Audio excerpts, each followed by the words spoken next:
Good morning, everybody. Is the mic on? Yeah. If I can ask you to take your seats, it's 10 o'clock and we'd like to start our meeting. Thank you.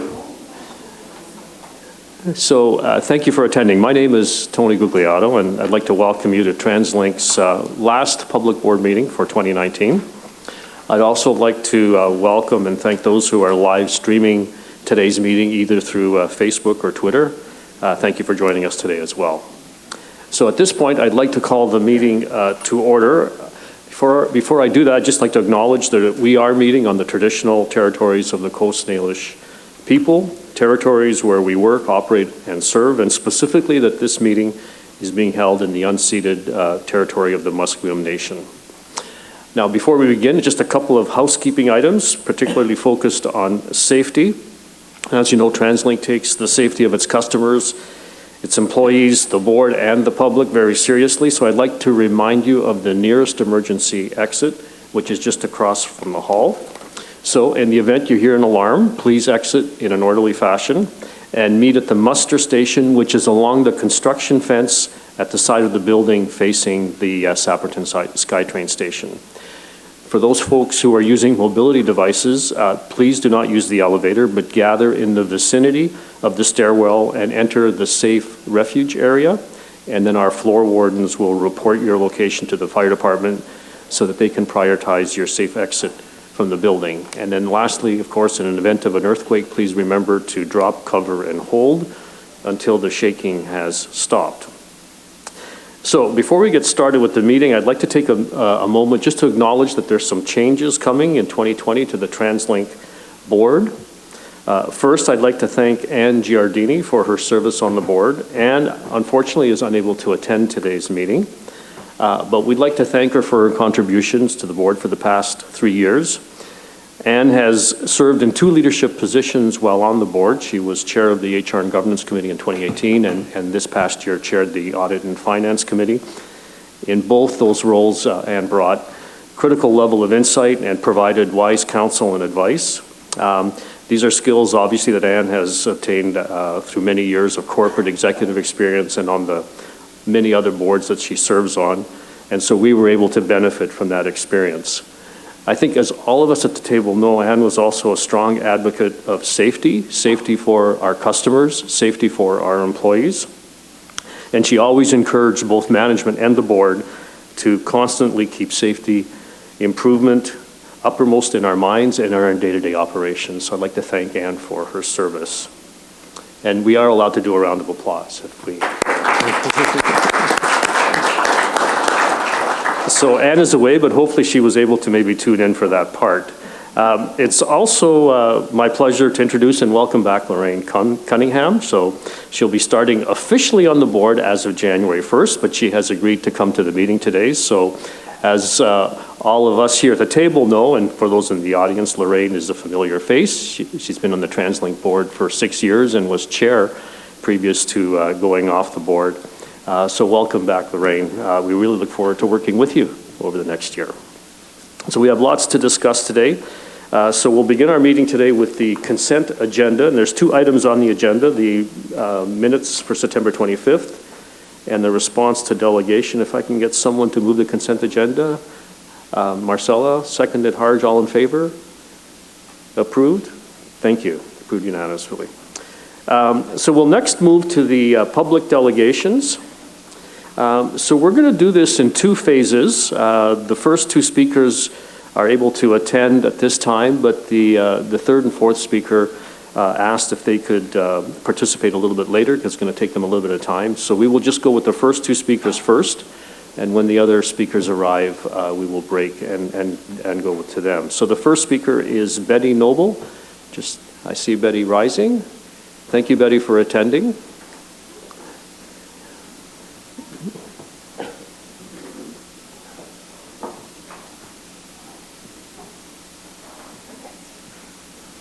And Marcella's just turning on the microphone for you, Betty, so that's in front of you there. And where? Got it. Perfect. Great. Okay, well, good morning, directors. Thank you for allowing me to come today and speak to you. I am speaking on behalf of the Vancouver chapter of the Alliance for the Equality of Blind Canadians. Firstly, I'd like to commend TransLink for the level of accessibility we currently have in the transit system. Audio stop announcements and the audio message telling which bus is at the stop are both features that have made transit easier to use. But if you can't find the bus stop and you can't verify the route or stop number, which is the case at present, it is still challenging to get to your destination when you are a blind or partially sighted person.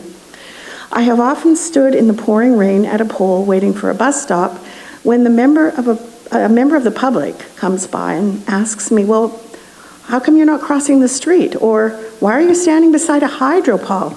Are you looking for a bus?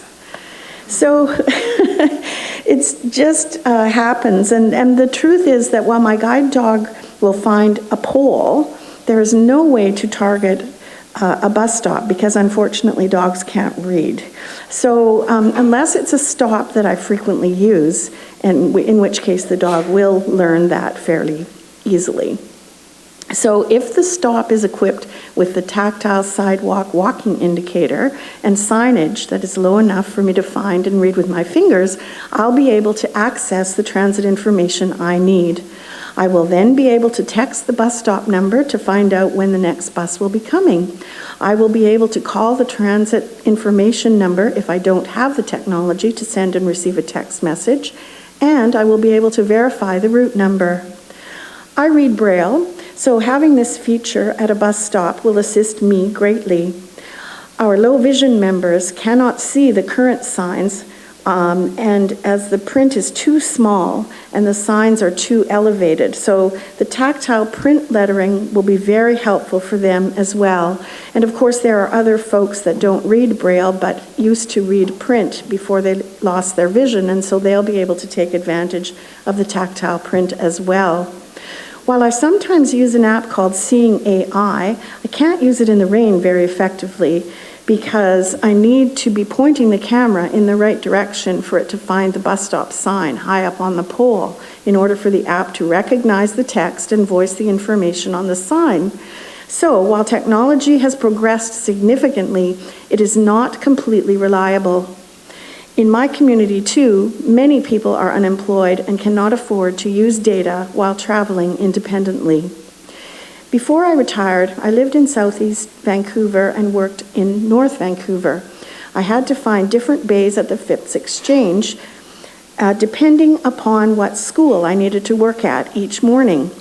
It was extremely challenging to find the right one, and I often had to ask a bus driver or another member of the public if I had the right stop for the bus that I wanted to catch, if, that is, I could succeed in attracting their attention. Sometimes I'd miss the bus I needed and was late getting to my school. The tactile walking sidewalk indicators were helpful as I knew I was at a bus stop, but I still didn't know if it was the right one. The features you are being asked to install would have given me the information I needed so that I could confidently board the correct bus. My personal situation is complicated because I have a hearing impairment in addition to being blind. I was once out late on a rainy night and I thought I was standing at a bus stop, but an hour went by and no bus came. I thought I had heard a bus go by, but I just wasn't sure. I did not want to accost someone passing by, as this was a safety concern for me. Eventually, I gave up and called a taxi and asked to be picked up at the street corner, and I did make it home. People who are blind or partially sighted use the transit system very regularly, often every day. If this board agrees to implement the measures outlined in Mr. Cross's report, not only will our transit system be probably the most accessible in the world, but people like me will be able to travel more safely and independently. Thank you for your time and attention. Sorry, thank you, Betty, for those comments. I really appreciate you taking the time to come today to speak to the board. Our next speaker is Monty Lilburn. Monty, you here?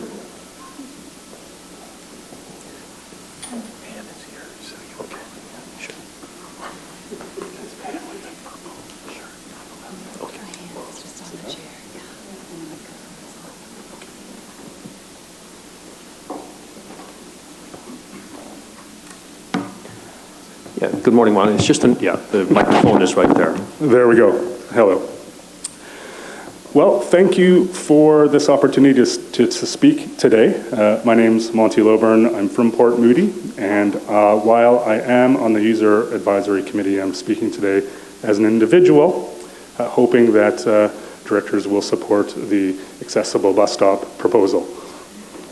And so I thought what I would do during this time is tell you a little bit about my past experience and maybe what has led up till now, and then I'm going to speak a little bit about how happy I am to have been involved and read about the proposals. So to me, inaccessibility, in order to make it accessible, it can sometimes be a puzzle to be solved. So I'm very used to solving puzzles, and I think you'll hear that through my brief journey here. As a child, my family and I traveled around Metro Vancouver on buses, so I was very used to using them. And so therefore, as a teenager, when it became time to travel independently, it was a natural direction to go in to use the bus system. However, there were some issues when it came to locating bus stops and even knowing that they were bus stops. But I tried to solve those puzzles through ingenuity. So luckily, as a teenager, there were still some square wooden bus stops around, and there aren't too many wooden trees that are square. So that was a good chance it was a bus stop. Luckily, the bus poles themselves had a certain cadence when you shook them that no parking signs didn't have. So shake the pole, kind of reasonably assumed that it was a bus stop. And if that failed, as a teenager, I would climb up the bus pole and feel the rectangular metal sign at the top and think, well, no parking signs aren't rectangular, so this is going to work. And that works as a teenager, climbing poles and grabbing them and shaking them. And in my 20s, I still continued to shake poles. I didn't really want to climb them as much in my 20s, so I avoided doing that. But I was also able to then sort of drop the courage to ask the public. So if somebody was standing around, hey, is this a bus stop? What bus stops here? Any idea when it's going to come? Blah, blah, blah, blah, blah. And that sort of worked reasonably well at the time, but it wasn't perfect. Then, in my 30s, I moved abroad. I moved to the United Kingdom, where things were a little bit different. In Glasgow, they had audible bus stops that would tell you what bus was approaching and when, and a bit of the schedule information, so you knew that it was a bus stop. You couldn't always find it, but once you got to it, you knew that it was a bus stop and you knew what buses stopped at it. In Birmingham, they installed tactile walking surface indicators, so I was able to locate a bus stop, but had no idea what buses stopped at it. And then in London, I actually had an opportunity to help work with Transport for London on their National Public Transportation Gazetteer system, which was their digital mapping system for their entire network. And it actually went beyond London and went to the entire United Kingdom. So what that was digital mapping, and you were able to use software that could help you locate a bus stop and know what bus stopped there. So that was very useful. But then I moved back to Vancouver and was a little bit disappointed to sort of notice that things hadn't moved on too much in my 20s. I came back, of course, between there, but I was used to having greater access in the United Kingdom than I did here. So that disappointed me. However, what was notable is that there was a user advisory committee that was working on these issues, and I had an opportunity to join that and serve on the committee and help change things and make things a lot better for me personally. I'm pretty selfish, but also everybody else. And so I joined the group, and they were already involved in making this happen for a number of years, in fact, decades. So that was something that gave me great pleasure in hoping that I helped a little bit. Now here we are on the brink of something that's pretty good, and we're going to have, hopefully, if you folks adopt the proposal, hopefully we will have tactile walking service indicators at a lot of our bus stops here that will let me know that will essentially identify a bus stop as being a place where I can get a bus. The signage, both braille and tactile, will allow me to verify what bus I'm looking for. It will also give other route information and some other important information like stop codes and numbers to call customer service if I need to. And so that is fantastic. And of course, one of the components to this is a technology pilot that will hopefully get underway involving beacons and other GPS technology. And I'm an IT guy, so I like that kind of stuff. And I'm quite thrilled because that will not only allow you to identify a bus stop when you're there or verify when you're there, but it will allow you to approach a bus stop and actually find it before you even get to the other accessible features. So that's going to be absolutely fantastic. What all of this does, it's pretty good for TransLink actually, because what it is it will allow TransLink to become the national leader for bus stop accessibility. Nowhere else in Canada has these kind of features at their bus stops. Others have tried and failed and not gotten very far, but this will really be, a feather in the cap for TransLink nationally, and as Betty alluded, possibly on the world stage, because a lot of other bus stops in various other locations don't have the entire package. So that's fantastic. And then again, for me personally, this is also a bit of a victory because it's another puzzle solved. I no longer need to shake bus poles, and I no longer need to climb up them. I can simply find it independently with dignity. And so I look forward to the adoption of this proposal. I think it's wonderful. So thank you. Monty, thank you very much for sharing your story. It's great to see that you are using the bus stops as a fitness facility workout tool as well. So, our next speaker is, I think, is here, Pam Horton, and I'm not sure if Rob Sleuth is here, but Pam, would you like to come to the table, please?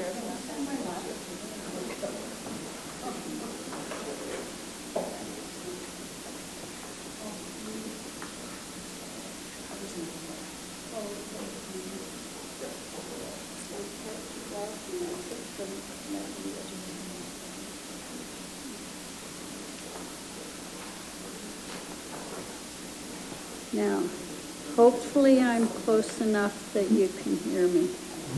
I think someone's going to just see if they can move the microphone a little bit closer to you, Pam.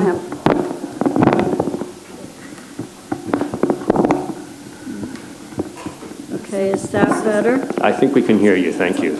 Great. So, good morning, Pam and Rob. Good morning, and thank you very much for this opportunity. Right now, I'm chairing the Access Transit Users Advisory Committee.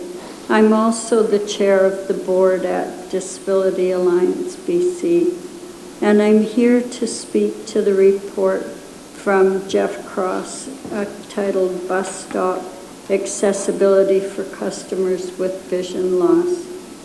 I have a 21-year history with this concept. When accessible buses first came to Greater Vancouver, I was a member of a group called COMPACT, which means the Committee to Promote Accessible Conventional Transit. We were meeting with BC Transit, your predecessor, even before the accessible buses came to Greater Vancouver. And we continued that relationship beyond the bus arrivals and dealing with many, many issues over the years. In 1998, Rob Leith joined Compact, and he introduced us to this concept of universally accessible bus stops. We saw the value of this and made it our quest to have this implemented. In 2007, Compact supported the Access Transit strategy and went to the board and said, yes, we're 100% behind this. By 2008, Compact had its last meeting, but by then, the Users Advisory Committee had started meeting. They had Compact's legacy and they had Rob as one of their members. So the universally accessible bus stop quest continued, and that's what brings me here today. At our meeting on November 13th, the Users Advisory Committee unanimously supported the recommendations that Sarah Ross had presented to us. And for the first time ever, I think, there was spontaneous applause. We were so thrilled to see that our 21-year journey that some of us had been on had a light that we could see. Please, please support this proposed resolution. TransLink will once again be a leader in developing systems for people with disabilities, just as you were with the Universal Fairgate Access Program when that came about. And I thank you every day when I use that RFID card. Rob. Thank you, Pam. Good morning, Mr. Chairman, members of the TransLink board. Thank you for this opportunity. My name is Rob Leith, and I'm a blind resident of Richmond who relies 100% on the public transit system for my independent travel. I'm here this morning and asked to address the board as not only one of the founding, but also one of the current members of the Access Transit Users Advisory Committee. In addition, I'm also a member of the CNIB Foundation's BC Yukon Division Board, and I've also been asked to represent that organization during my comments this morning. If I may take you back, 28 years ago, I transitioned from a world of perfect 20/20 vision to one of complete blindness. At the time, I received extensive rehabilitation, learning how to do simple daily tasks without sight. I also acquired orientation and mobility skills so that I could travel independently, introduced to Braille, and much, much more. As I took on some of these tasks and realized some of the barriers that I would have to overcome, I came to the quick realization that it is not my blindness that defines my disability, but rather it is the environment around me. What I came to realize is if we could change the environment, we could lessen the effect of the disability. And I kept repeating that to myself, and one day I came across an organization called Compact, eventually the Access Transit Users Advisory Committee, and I decided to make that my mission, to set about changing the environment for people who are blind or partially sighted. So with that in mind, I set about helping Compact, also helping Access Transit to make some improvements to the conventional transit system to help people who are blind or partially sighted. Partway through my disability, I decided to abandon HandyDart and started to take on learning how to use the public transit system. Amongst my first experience with TransLink was in the central core of Richmond, where I stood by what I thought was a bus stop ID pole until that first, second, and third bus passed me by. And I asked a passerby, am I at the bus stop? And they informed me that no, you're actually standing at a pole that is supporting a no stopping sign. For a person who's blind or partially sighted, a municipal signpost looks and feels exactly the same as a bus stop ID pole. You've heard that from some of my colleagues this morning, but I cannot tell the difference between a bus stop ID pole and a municipal signpost. That's the way it was back in 1992, and sadly, it's the same today. And so as a result, I'm very limited in my ability to confidently and independently identify a bus stop on my own. I heard my colleague, Mr. Lilburn, mention some of the ways that he has been identifying an ID pole. Rather creative, but I don't think I'm going to go there, to be very honest with you. And so what I would like to stress upon the board this morning is you've heard from some of my colleagues some of the challenges that they encounter when they're also trying to identify a bus stop ID pole. I want to take a moment and talk about back in 2007 when the blind community in Toronto was introduced to transit buses with automated stop announcements. I've talked to many of my colleagues back in Toronto, and they tell me that it increased their independence and their confidence riding on the public transit system tenfold. What it did is it removed their reliance on the transit operator to remember what stop they had requested, and they could ride along like any other passenger and ring the bell to get off the bus when they heard the applicable announcement. To TransLink's credit, they followed suit, and they were the first transit agency in Canada to provide that service here, of course, in British Columbia. It's important, and I want to stress this point, thousands of people in the blind community turned their attention to the Toronto Transit Commission and hailed them for being the first in Canada to introduce stop announcements. And when TransLink introduced the same service for people who are blind and partially sighted, it made a huge difference in our ability to use the public transit system independently. I'm going to get back to that point because it's an important one to remember. So here we are today asking you to look at the report that Mr. Cross has submitted. And there's many features in there that we are going to benefit from with the board's support for this issue. We've had one outstanding question for many decades that those of us in the blind community have debated for many, many years. We've turned to our orientation and mobility instructors and asked them to tell us, how do we find a bus stop in Metro Vancouver? And therein lies the big question that we've been debating for decades, is how does a person who's blind or partially sighted independently identify and locate a bus stop in the Metro Vancouver area? Our mobility instructors looked at us when we asked that question, they shrugged their shoulders, and they simply said, you can't. What we will do is we will teach you to find 2, 3, maybe half a dozen bus stops.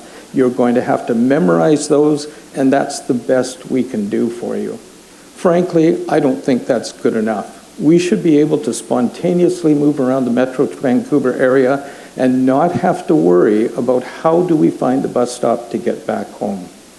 And so I, along with CNIB and some of the other organizations that have spoken this morning, would like to ask the board for their support behind the report and the recommendations that are in Mr. Cross's report. If TransLink approves this report and considers and implements the recommendations in that report, I can tell you that individuals who are blind or partially sighted will point to TransLink and hail you as the first transit agency to truly make bus stops accessible to people who are blind or partially sighted. Mr. Lilburn mentioned to you this morning that there are some transit agencies that have tried to do this in the past. None of them have done a complete job or a successful job. And I can tell you from personal experience, my colleagues have looked at the pilot project that was at the Joyce Collingwood station and have unanimously supported the recommendations that are in this report because they're very much needed by those of us who are blind or partially sighted. In closing, as I ask you, please consider and implement the recommendations of Mr. Cross's report, and please do so within a 3-year period. I ask you to remember this one thing. If you change the environment, you lessen the effect of our disability.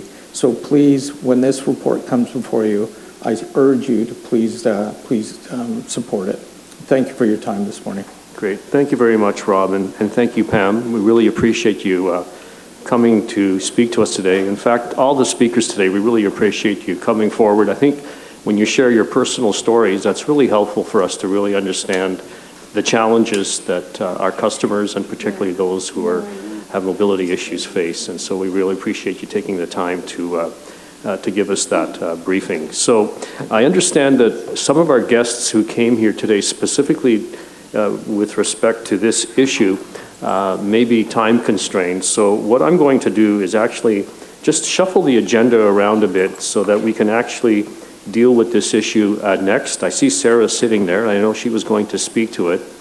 So Sarah, if you can come forward, and we'll just deal with this item. It's 6.4 in the agenda, and it's the bus stop accessibility for customers with vision loss.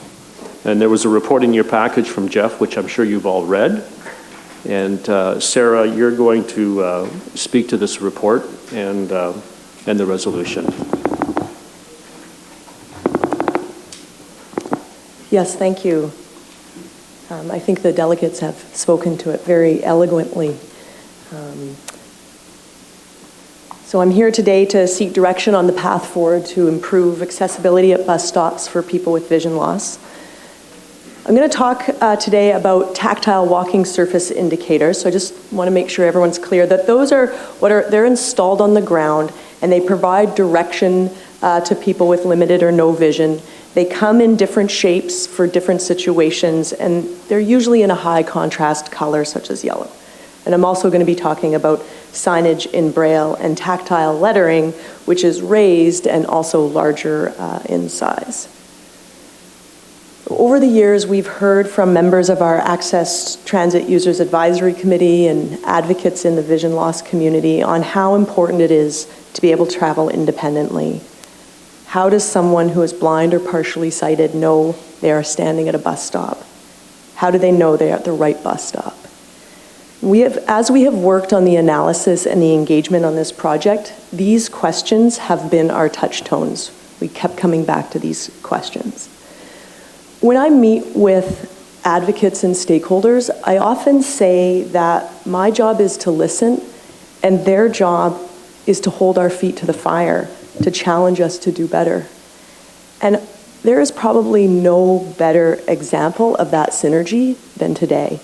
People like Rob Leith, Richard Marion, Lynn Jensen, Monty Lilburn, Amy Amanti, and Pam Horton, and others have been longtime advocates for accessible bus stops with people with vision loss, and they have helped us to understand how important this is. In 2012, we undertook a pilot of tactile walking surface indicators and of tactile Braille signage. Since the completion of that pilot, we have installed the surface indicators on stops on our properties, usually when our facilities are being upgraded, and then we've also made funding available to municipalities for installation at stops at their sidewalks. The tactile Braille sign at the pilot stop at Joyce Station remains the only one that has tactile signage. The Phase 1 investment plan directed TransLink to develop an implementation plan for universally accessible bus stops. The purpose was to identify which elements would be installed and at which locations and the timeline. And to inform our approach on this work, we undertook a review of international practices. We looked broadly to find any city we could that was doing something with tactile and Braille signage. What's shown here is not an exhaustive list of our analysis, but captures the nature of Braille and tactile signage being provided in other cities. That there's really only a handful of jurisdictions providing anything at all. No Canadian agencies do anything at bus stops beyond some small-scale pilots, and the information provided is very limited. Internationally, those agencies that do provide something more system-wide, it's still also only very limited information. And so I'm giving away my own punchline here, but you can see from the bottom row, and as our delegates have already called out, if we move forward with this, we would be a leading edge. Over the last 2 years, we've undertaken engagement with the vision loss community. We've worked very closely with the Access Transit Users Advisory Committee. Several members on that committee are blind or partially sighted. We've met with broader groups of customers. We've met with key organizations, including the CNIB, the Alliance for Equality of Blind Canadians, who you heard from this morning, and the Canadian Council of the Blind to hear their perspectives. Using their communication channels, we distributed a survey to about 6,400 people. We made it available online in both large print and Braille formats or via the phone. And our purpose was really to understand how people with vision loss use our services, how they get information about them, and how they identify bus stops. So the results of the survey echoed what we've heard, that the two most difficult parts of the trip are identifying that bus stop. And for most people, how they do that today is they rely on asking a member of the public or an operator. We also found that in older age cohorts, smartphone ownership and use is only about 48%, so significantly below that of the general population. This does increase substantially to people in a younger age group. And so while this suggests that there are some customers who would prefer a technology solution, there's a substantial portion of our customers with vision loss for whom technology is not the solution right now, or perhaps not on days that it rains, as was mentioned by Betty. I thought that was interesting. So to enable customers with vision loss to find a bus stop, we are recommending a three-pronged approach, including surface indicators, signage, and technology. We have been installing surface indicators at stops on our properties when we've been doing other upgrades in the area, but our recommendation is now to undertake a project to proactively install surface indicators at all the stops on the properties that we own or license. And this is about 220 stops. And we will also continue to make efforts to work with municipalities to address the inconsistencies in TWSI application across the region. We recommend installation of braille and tactile signage at all bus stops in the region, which is approximately 8,500 stops. So the signage would include the word stop or bay with the bay number, the unique stop ID number, so that it can be which can be used to access real-time information via text message and other mechanisms, the numbers of the routes that serve that bus stop, and the phone number for our customer service. During our work to undertake what other cities are doing, we learned that some are undertaking wayfinding technology pilots in parts of their system. And so we recommend that we establish a project to look at wayfinding technology and to try a pilot. We haven't designed this pilot yet. We need to work internally with our technology group. We need to work with our customers and our stakeholders to design something, to make sure it's something that could have more broader, feasible for broader implementation, and that is something that really would work with our customers and really be context specific, for example, that in the rain example. We presented this proposed approach to our Users Advisory Committee on November 13th, and as the chair today has said, they were unanimously supportive, and many of them are here today in support of that. So we will, upon your approval, we would immediately in 2020 begin the work to do the design and develop the work plan and proceed with the procurement steps and all of the things that we have to go through internally to do this project. We would work with the vision loss community on developing the rollout plan so we can prioritize the most important locations, and we would expect that this can be substantially complete within 3 years. Thank you. Great, thank you very much, Sarah. Are there any questions for Sarah? Jack? Yeah, thank you very much for that report, and it seems long overdue, so I'm glad we're moving forward with this. A couple of questions. When you had the grid on how we're doing compared to, or how we may be doing if we approve this, compared to other regions and cities, the last one, route name and direction, is not proposed. Is that quite a complex thing to do, or why would that not be proposed? Yeah, it is quite complex, and there's a couple of reasons. When you install tactile signage, there are clear guidelines around where the panel gets positioned, and how low it can be and how high it can be, which constrains the available sort of real estate, so to speak. And because we have stops where some of the route names are quite short, perhaps 41 UBC is quite short. Many of them have much longer names, as well as many, we have some bus stops that have many different bus routes stopping there.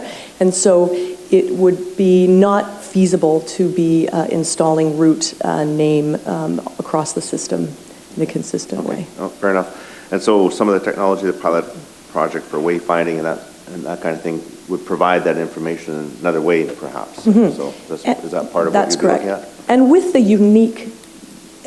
the unique bus stop identifier number that is there, every bus stop has a unique number, and all of the different systems that we have can be used to access that information. Okay, great. And one more question. The tactile walking surfaces, I understand from your presentation that all TransLink properties, you'd be moving towards putting that in, and then working with municipalities to upgrade theirs. So that's something I'll bring back to our municipality for sure, but I'll also report to the Mayor's Council next week on this project. And so if you could just elaborate a little bit more. So TransLink funding would be available, or is there a way that TransLink can mandate it, that we have some sort of, that municipalities do comply, or is it up to each municipality to comply? TransLink's not in a position to mandate it, just like we've talked about. We don't own the running way that the roads, the buses drive. We don't own the sidewalks either, so it's really under municipal jurisdiction. We do have funding programs where we make funding available on a cost-share basis to implement that, and we will be working in a more focused way now that we have a clear direction from our board with municipalities across the region. I appreciate you taking it back to your municipality and raising it at the Mayor's Council. Great, thank you. Great. Andy? Thank you for the report. I think it's a great move forward. I didn't read in the report, but quite often, due to construction or other reasons, we have detours. Is built into the feasibility as we hopefully roll this out, some temporary measures being built in, so those with visual impairments will be alerted on diversions, detours, and stuff as well? That's always a particularly difficult challenge of when there is construction. We just did a major upgrade at Joyce Collingwood Station, and because of the proximity to the CNIB offices, there's a lot of people with vision loss using that particular station, and I know that there was difficulties, encounters, which we worked to try to address. Sometimes when there's construction, the entire bus pole gets moved, and if that is the case, then the tactile signage is going to be part of that pole, and it will get moved at the same time. When there's a temporary stop moved, it's not going to be possible to install TWSIs because those involve like a construction project when those get moved. And just finally, I'd like to thank the advisory committee. A bunch of us on the board went out for a tour with you last year, which was very, very informative. And I hope we will continue to do that. It gives us a great insight. But even more so, I think the highlight personally for me is Pam. I remember 20-odd years ago working with you at the old BC Transit, and I think when you said that you broke out in a round of applause, that might be the first time in the 20-odd years that you haven't come back in. I was going to say a bad word there. Maybe corralled us to do more than we were doing at the time, and it wasn't very often with a spontaneous round of applause. But I'd like to thank you for your dedication over the decades, and it's been fun working on all those projects with you. Great, thanks, Andy. Marcella? Thanks. I would also like to commend the user group for not just all the work that you've done and contributed, but for the years of perseverance. That takes a lot of courage and guts to keep on top of this and not drop it. So thank you, and thank you, staff, for the work that you've done working with them. Really appreciate that. A couple follow-up questions. Jack mentioned the funding with respect to the tactile surfaces. We have the budget. You're proposing a budget of $7 million. Does that include the funding for the tactile surfaces, or just for the signage and poles?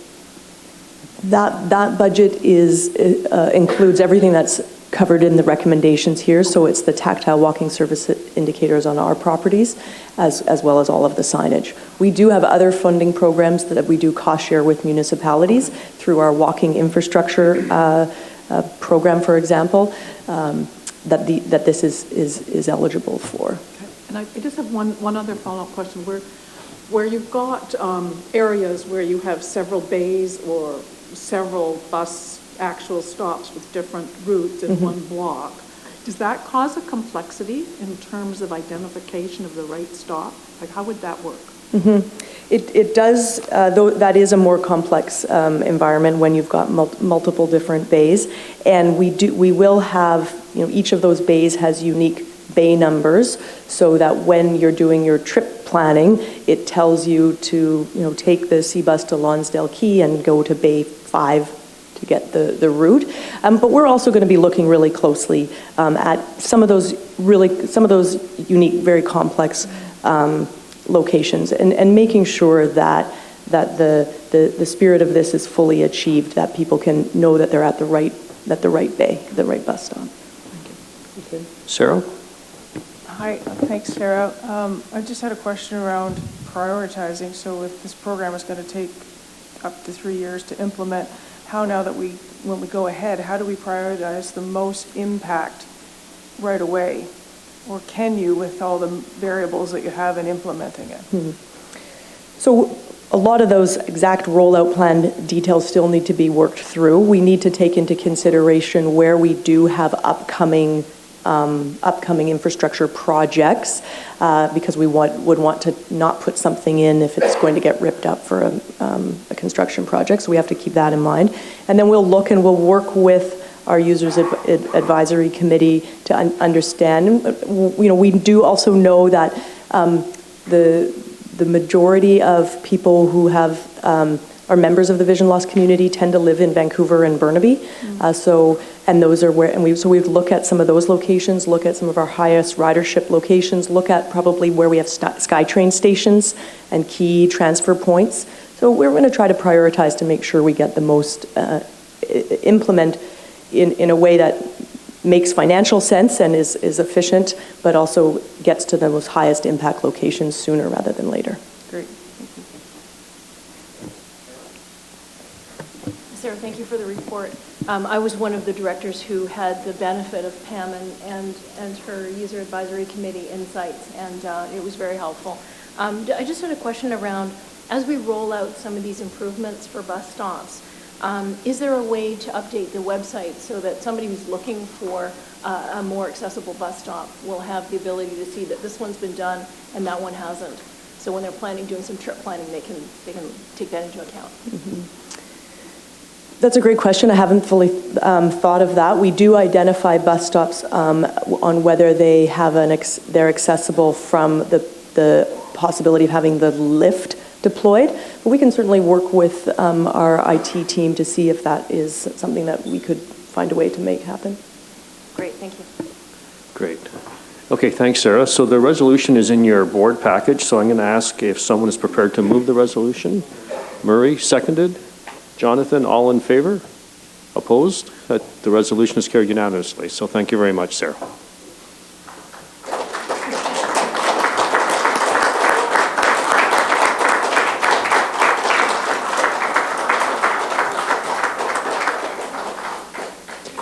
Again, I'd like to thank the guests who took the time to come this morning. We really appreciate you making the effort. So thank you for that. So we're going to just continue on with the agenda. Next item is the CEO report. So Kevin, I'll just turn it over to you.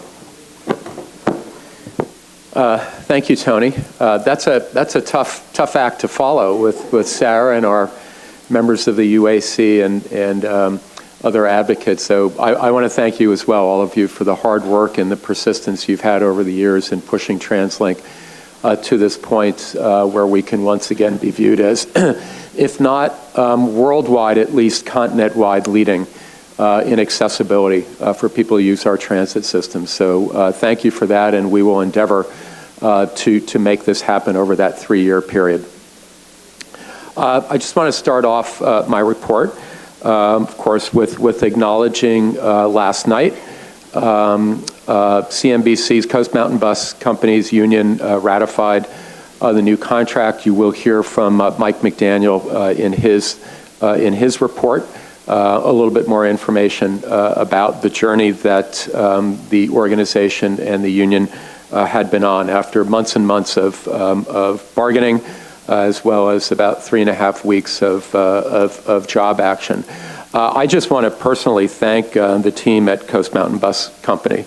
It's very difficult, as anyone can imagine, dealing with a situation as we did. Of course, we wanted to get to a settlement with our great workers, our great bus operators, mechanics, and all the support personnel at CMBC. But during the course of the job action, behind the scenes, and this is where I think our customers and the general public don't see what happens behind the scenes. Behind the scenes, the absolutely extraordinary amount of work that the management team, the supervisory team at Coast Mountain Bus company took to try to minimize the impact on customers. So my hat's off to Mike and his team. It was really extraordinary work behind the scenes. We are also in the midst still of bargaining with the union that represents the workers of the SkyTrain organization as well. So we still have to get that one done.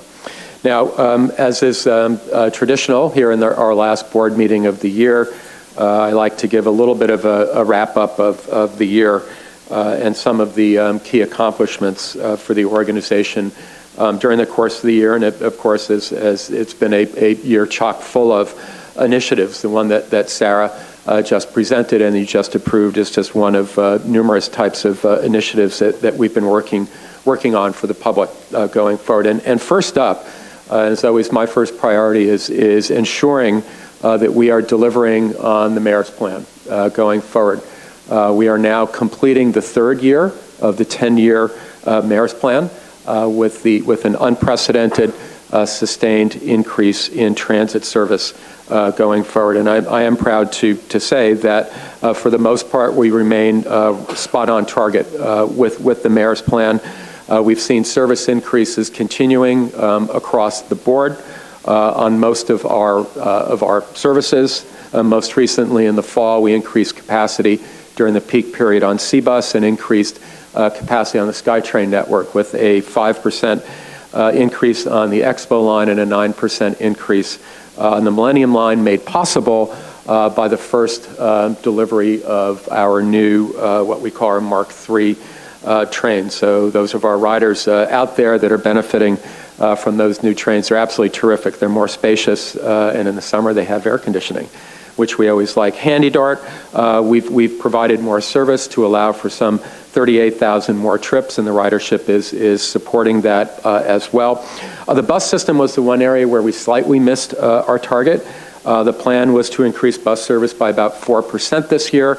That was delayed as we had to delay the implementation of the rapid bus program by just a few months. The good news is the first 4 of the 5 rapid bus lines will be implemented on January 6 coming up. But other than that, we did still implement 80,000 hours of additional bus service across the region.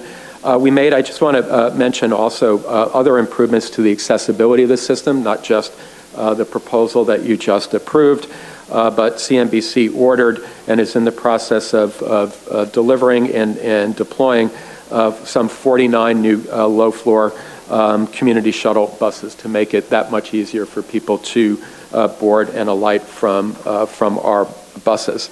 Now, of course, this service increase continues to support the ridership increase in the region. Through October, we continued with very strong ridership growth, continuing now what is going into a 4-year trend with roughly a 4% increase through October. One cautionary note, with the prolonged job action during the course of November, however, ridership system-wide was off almost 2%, particularly acute on bus. Bus ridership was down 3.2% in November. C-Bus ridership was down almost 13% in October. And I just got some very preliminary information as we were here this morning through yesterday. Ridership in the first 4 days of this month is also down a little bit from what we would have expected. So perhaps a little bit of a hangover from the job action. We do hope that we will once again resume the pathway to ridership growth. But that said, year to date, we are still up on ridership significantly. Just as we're very much focused on putting the new service out, as called for in the mayor's plan, there's a substantial portion of the capital program that is not only funded by the mayor's plan, which includes federal and provincial dollars, but also is the core state of good repair program for TransLink. Back to our core priorities in this organization: implement the mayor's plan to expand the system, maintain our assets in a state of good repair, and continue to improve the customer experience. So this, our state of good repair and capital program is integral to our success. Our engineering department and our IT department are well underway with some 127 capital projects that are funded as part of the mayor's plan. some 80% of those projects remain on schedule in very good shape, and the projects that are behind schedule by fairly modest amounts for the most part. Principally, probably the most prominent of the capital programs that we are seeing now is the Bombardier car delivery. As I mentioned before, that enabled us to increase service in the fall. We're about halfway through that delivery. The final trains will be delivered throughout the course of next year and put into service in terms of scheduled increase in service in September of next year. So that project remains on track. We've also seen the first delivery of the Canada Line cars coming from South Korea. The first train is actually in service as we speak now. 3 more trains expected in service by the end of the year, and the remaining fleet will be delivered here regionally in Q1. The actual scheduled increase in Canada Line service will happen around Q2.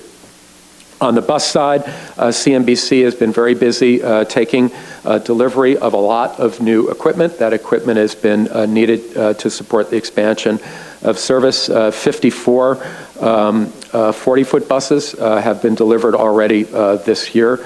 I believe all of those are hybrid buses at this point in time, if I'm not mistaken, Mike.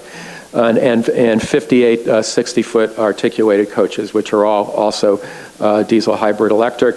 Additional community shuttles and expansion handy-doored vehicles have also been delivered this year. Double-deckers are beginning to roll out. There are 4, I believe, in service right now. And Mike, I think, will be talking in his report on the status of the double-decker program.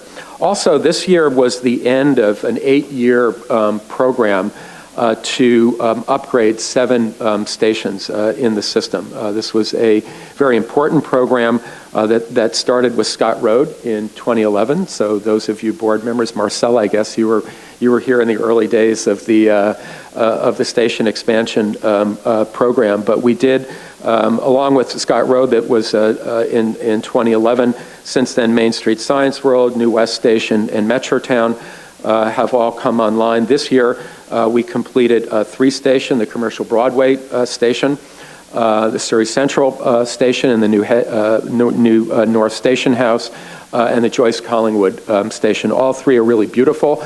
The point of that program is to modernize an aging system, to provide additional capacity for our customers, to put us in a good place for the decades ahead in the system. And more work, of course, has to be done and is envisioned in the mayor's plan. Escalator replacement, again, we have aging infrastructure, even on Canada Line, which is just now 10 years old. There have been several escalator programs, projects completed this year: Yaletown Roundhouse Station, Vancouver City Centre, and waterfront escalators at Canada Line Station. All are either completed or will be completed by the end of the year. The Granville Station, the Expo Line Granville Station, is on schedule, and we expect completion of that major escalator replacement project in the spring. That is the beginning of what is now another 3 years of replacing all of the aged escalator equipment in the Expo Line. We also upgraded a couple of our bus loops. The 22nd Street bus loop at 22nd Street Station. I want to give a shout out to Mayor Cote, who probably now a couple years ago at least took me out with him at the station to say, hey, can we do better? And I'm pleased to say we did do better, but that came in a lot of the initiation of Mayor Cote, where we've had considerable improvement in weather protection for our customers. That's also one of the termini of our electric bus project, our battery bus project. Guildford Exchange in Surrey, we built new crew facilities and a new bus layover center. And other major state of good repair projects in BCRTC, significant running rail grinding project, and already about 5 kilometers of rail replacement so far this year, and underway over 10 kilometers of rail replacement to keep that system in a state of good repair.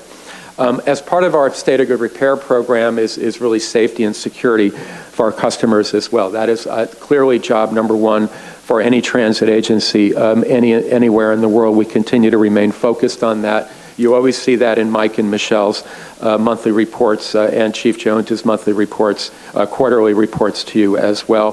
Some of the highlights this year, I think the Transit Police very proud to have earned recognition for their anti-sexual harassment campaign, the 2019 Phil E. Keith Project of the Year Award for that project. I know that's been a major priority of the Transit Police now for several years. We launched just a number of weeks ago a pretty fun customer safety campaign with posters and decals, sorry. Canadian, that decals is my American way of saying that. I still have a hard time with that. Throughout the bus and SkyTrain network pictured up in the upper left, and similar kind of fun cartoon types of messages for our winter preparedness campaign is just going up right now. Coast Mountain Bus Company took delivery of its first bus simulator training unit, which is going to improve their ability to train in real time. They're both new and existing bus operators. Also on the Patello Bridge, you've seen reports from SANI during the course of the year with the seismic warning system, and that system is poised to come online in the next number of weeks. Of course, safety and security important. Customer experience is really the third stool of our major priorities here at TransLink. And we did some fun things this year. The latest fun thing is can all you see this? It's a tiny Compass card. It's our Compass Mini, which debuted this morning. Steve Vanagas showed me some photographs at our customer service center at Stadium Station and at West Coast Express. There are once again lineups out the door and around the block to get your first Compass Mini. I actually saw yesterday somebody posted someone using it as an earring. So we like to be part of the zeitgeist with the Compass Mini. But my hat's off. I don't know if he's here, Mark Langmead from Compass Operations. Mark is always trying to come up with the next big thing for the Compass program. But it's just one of those cool, fun things. Just in time for Christmas. We're putting on sale 5,000 adult and 2,500 concession Compass Minis. One of my favorite projects I've talked about before is our AI bus prediction, using intelligence to vastly increase the accuracy of our predictions from our Next Bus program. We began to roll that out earlier in the fall. Providing better real-time information to customers within the SkyTrain system. You see in the upper right, we've begun to install the signs throughout. That project should be completed by early 2021, I believe now is the current plan. We're also well underway in replacing some 1,300 speakers along the Expo Millennium lines. About 540 new speakers have been added to improve how people can get communications from us. A number of months ago, at no cost to the public, to TransLink, we installed some 24 customer information kiosks at many of the Expo Millennium Line stations, at Seabus Terminal, and at select West Coast Express stations. And I think there's been some pretty good public update using the kiosks. Just a number of weeks ago, we launched our improved website and our improved mobile website, and we're getting a lot of customer feedback on the mobile website, so we can continue to improve some of the features on that. Another fun project, it's the middle tile in the bottom, is our new SkyTrain assistance counter at Commercial Broadway Station. There's always a friendly station attendant there during the hours. They're open to just find another way to allow our customers to interact with our frontline staff. One of my priorities since I've been here at TransLink is to find ways to up our game on public engagement, public involvement, and we certainly went big this year in a number of different ways. Most prominently, the Transport 2050 summer-long public engagement campaign. We got some good media attention for the public engagement report that was issued earlier in this week. Some 31,000 people delivered survey responses and provided some 4,000 ideas, ranging from gondola up Burnaby Mountain, improved transit access up the Fraser River Valley all the way to mouthwash on our buses and trains. So fanciful all the way to serious. But it's very important to have this engagement, because at the end of the day, when we complete the T2050 project roughly this time next year, the general public needs to have a piece of this. They really need to own it, because the only way it will be fully implemented in the years ahead is if the public sees that accords with their vision and dreams for the region as well. Similarly, we've been working very hard to make sure that we're out in Surrey and in Langley, talking about the Surrey-Langley SkyTrain line we just completed. The second phase of the public outreach there, you can see the numbers. But also some of the smaller efforts that don't get as much prominent play in the media or even around this table. Transit network reviews, largely conducted by our planning staff, Jeff Cross and Sarah Ross's group, as well as our government affairs and communications folks. We did 2 review engagements that included 12 routes throughout the region, with thousands of people engaging in providing information and their ideas. Similarly, we completed the second phase of the Maple Ridge Area Transport Plan. We've spent a lot of time, Sarah and her group have spent a lot of time out in that part of the region, trying to imagine lots of ways we can improve mobility, not just bus service. Transit service, various different infrastructure projects, walking, cycling roads, and good movement is all part of the action out there. And we talked some of this before about we launched our new Handy Dart User Advisory Committee just a number of months ago. They've already had 2 meetings going forward. That was one of the recommendations from our project that we did with the disabled community a couple of years ago. And I do want to give a shout out to all the staff that does this public engagement. It's not just a 9-to-5 job. It is actually many, many evenings, far afield, and weekends. And for the folks throughout the organization who spend a lot of their off hours helping us with that public engagement, my thanks and hats off to them. That shows a tremendous amount of commitment to what we're trying to do here in this region. Corporate sustainability, very, very important to us. That takes place both in the environmental front as well as our financial front. On the environmental side, last year, this board, as well as the Mayor's Council, issued new policy that we would reduce our greenhouse gas emissions by 80% by 2050 and seek to utilize 100% renewable energy as well by 2050. So we take that policy directive very, very seriously. Earlier this year, a number of months ago, you all know that we finally launched our first battery electric test. 4 of those buses have been in service on the Route 400 between 22nd Street and the Marpole bus loop now for a number of months. We are just about complete with the Phase 2 low carbon fleet strategy. We'll actually be bringing that to you in January at our board strategy session. And that has also been a significant topic of discussion with the Mayor's Council in terms of how to finance the low carbon fleet strategy going forward in the years ahead. I'm proud to say that we were once again named one of Canada's greenest employers for 2019. We take that seriously, and we're proud to have received that recognition. Just a couple of months ago, Sarah Buckle and Chris Dacre were out with investors back east, and then that set up for a very, very successful $200 million sale of green bonds. That's our second year doing this. It was well oversubscribed, so it was very successful, and TransLink continues to maintain its AA bond rating, which is, of course, very, very important because that reduces and maintains the cost of our capital program. And then otherwise, throughout the year, our year-end results remain favorable versus forecast. Then just finally, looking ahead to next year, as busy as we were this year, there's a lot on the plate going forward next year. We're going to continue to roll out the elements of the Mayor's Plan. Actually, 2020 starts Phase 2, the funded portion of the Mayor's Plan, funded through 2021.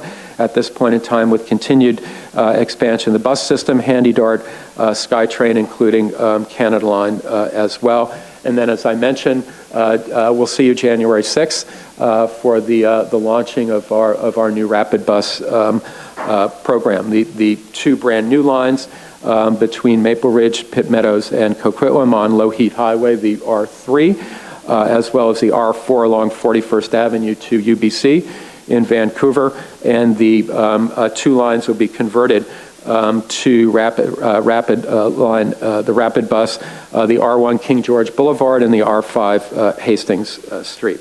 And as I mentioned before, about this time next year, we expect to complete and finalize and get approval from both this board and the Mayor's Council with our new long-range plan. So I'll leave it at that, Mr. Chair. There's a lot to go through in a year in review, but that's pretty much just the highlights. Thank you. Great. Thank you, Kevin, for that review and summary. Truly a busy year, but a lot of exciting initiatives, and look forward to 2020. So are there any questions for Kevin? Murray?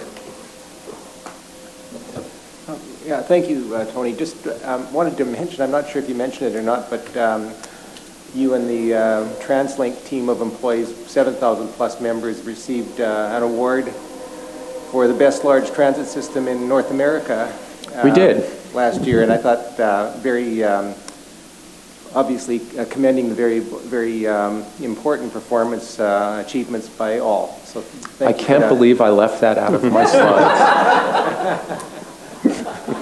Thank you, Murray. Yes, it was that was a proud moment for us.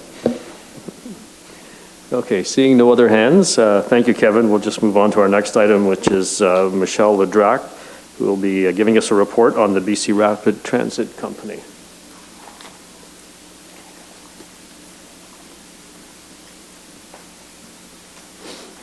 Good morning, Michelle.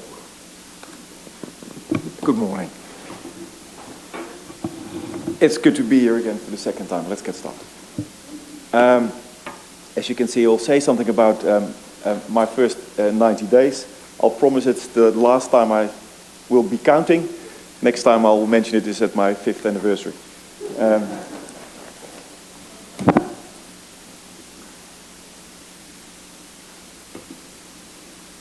So the first thing is what I did most of the time in the last 90 days is actually meet as many people as I could. I did 36, over the last 2 months, 36 shop floor briefings, early mornings like 6 o'clock, late nights, 9 o'clock, and just wanted to show my face and tell them who I am, where I come from, and what my aims are.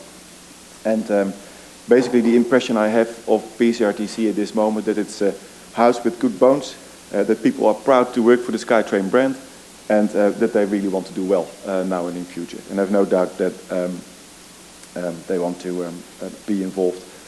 Two themes always ring through is basically engagement, but for me it's involvement. When you talk about communication, involvement, and retaining expertise. The second thing that's become very clear is that SkyTrain at this moment is at its second phase of maturity.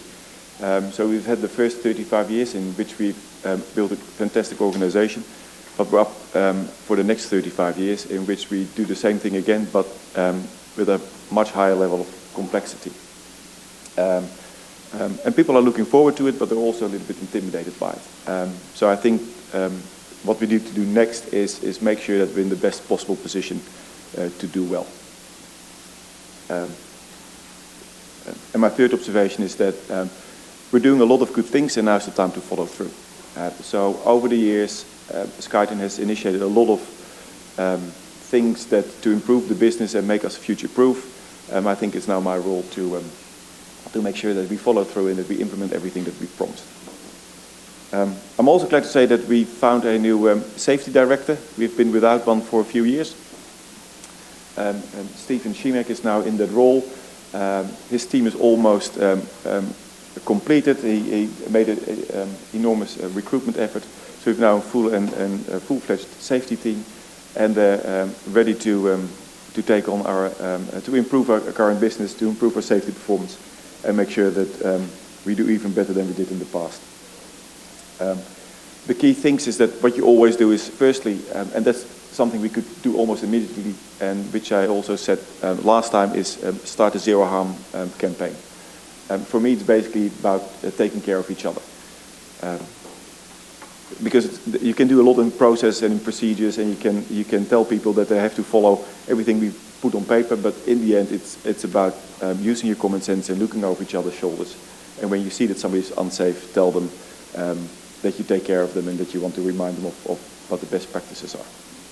And when something happens, that you take care of and that people feel cared for. The second thing is that we did a gap analysis. So where are we now and what needs to happen in the future?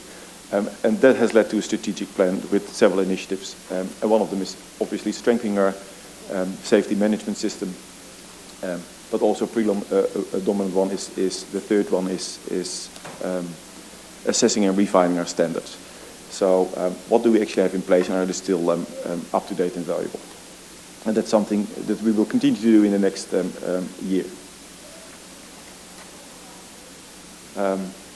I already mentioned this before.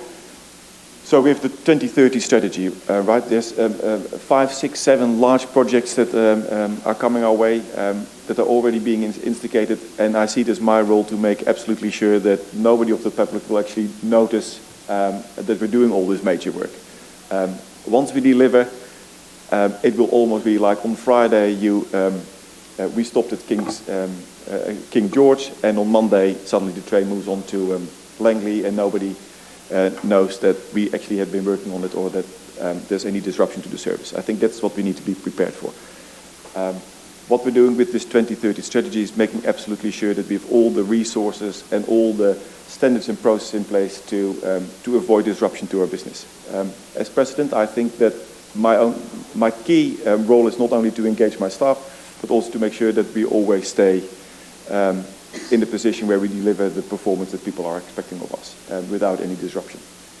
And that will be a challenge. So in order to do this, we have to see where our strengths and weaknesses are and make sure that we do well. In the meantime, we're also working on enhancing our customer services. You all know about the passenger information displays that we've been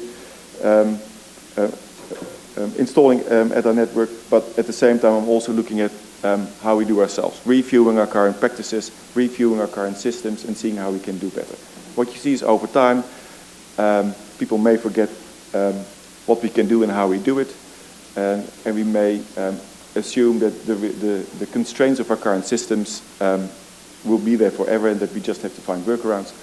What I'm currently doing is actually looking at how we're doing, objectively reflecting on our practice and see if we can do better by retraining, looking at how we use our systems, see if we can modify them a little bit, everything to make sure that we do a better job, because we all know that when there's a disruption, the only thing people want is information and an alternative. And we have to do better in that sense. Kevin mentioned that we have the SkyTrain Assistance Desk at Commercial Broadway. Currently attracts between 50 and 250 people a day. I think it's a neat add-on, and overall it makes the whole customer service package a little bit more mature. As I said, safety is always a key priority. We have the campaign Safety Starts With You. If you look at those 3 graphs, passenger injuries kind of stable over the years. The main causes are basically always very similar. It's slip, trips and falls, mainly around escalators and stairs. I think a big cause is distraction. We have the whole public campaign. I think another major cause is from my own experience, is that people use their phones whilst they're on the stairs and then forget that there's an next step or that they actually have reached the top or the bottom. Employee physical assaults, that's, although we're never happy with any assault, it's good to see that the trend is coming down. Not as well as 2018, but significantly lower than the day before. And we keep training our people in quick risk assessments and de-escalation of conflict. When you look at lost time claims, it's a mixed message in this case. The first message is that actually in Q3, we had the lowest number of lost time injuries of the year. So we actually did better, although this graph doesn't show you that. At the same time, we keep having our safety campaigns, we keep having our safety briefings, our monthly safety briefings. We do general inspections. We do call out. I am meeting staff and doing personal briefings on how I think that what safe working practices are and how we should behave. So eventually, I hope we will get that done. But for now, it has basically flattened. On-time performance, I took the opportunity to show a little bit more until November, because actually in Q3 we did relatively well above 96%. We had this dip somewhere in the middle, which is technically not Q3, September and October, but we were back on track in November. What I can say is in October we had a bout of bad weather. It was very wet. We saw some door issues. We had all kinds of branches and debris on the track. We had intrusion alarms because of the weather, and that all accumulated. If I may say so, 94.7% is still pretty good. It's just not as good as 96.8. But we're back on track. We're trying to maintain this, and we've also set up our own door specialist team to make sure that those recurring door issues that we still encounter, which is universal almost, that we get better on top of it and make sure that it doesn't disrupt our service. Also of note is that the number of delays between 15 and 30 minutes, although the number has not increased, the average delay has come down by about 4 minutes. This is the technical side. This grinding program is going well. Actually in September and October we were able to grind over half our system, and it was all done overnight and with no disruption to the revenue service. Another good note is that we actually got that the number of complaints has come down when it comes to noise and noise pollution. And we actually got a few commendations from passengers and neighbors who said they were satisfied with the fact how we addressed it after we had complaints last time. So this is an ongoing program, and we're still moving on with the program we said we would roll out last time, like using harder steel, changing our grinding program, and looking at dampers. The Mark III update. This is still on schedule, so we're still expecting that all Mark III trains will be in service by Q3 next year, Q3 next year.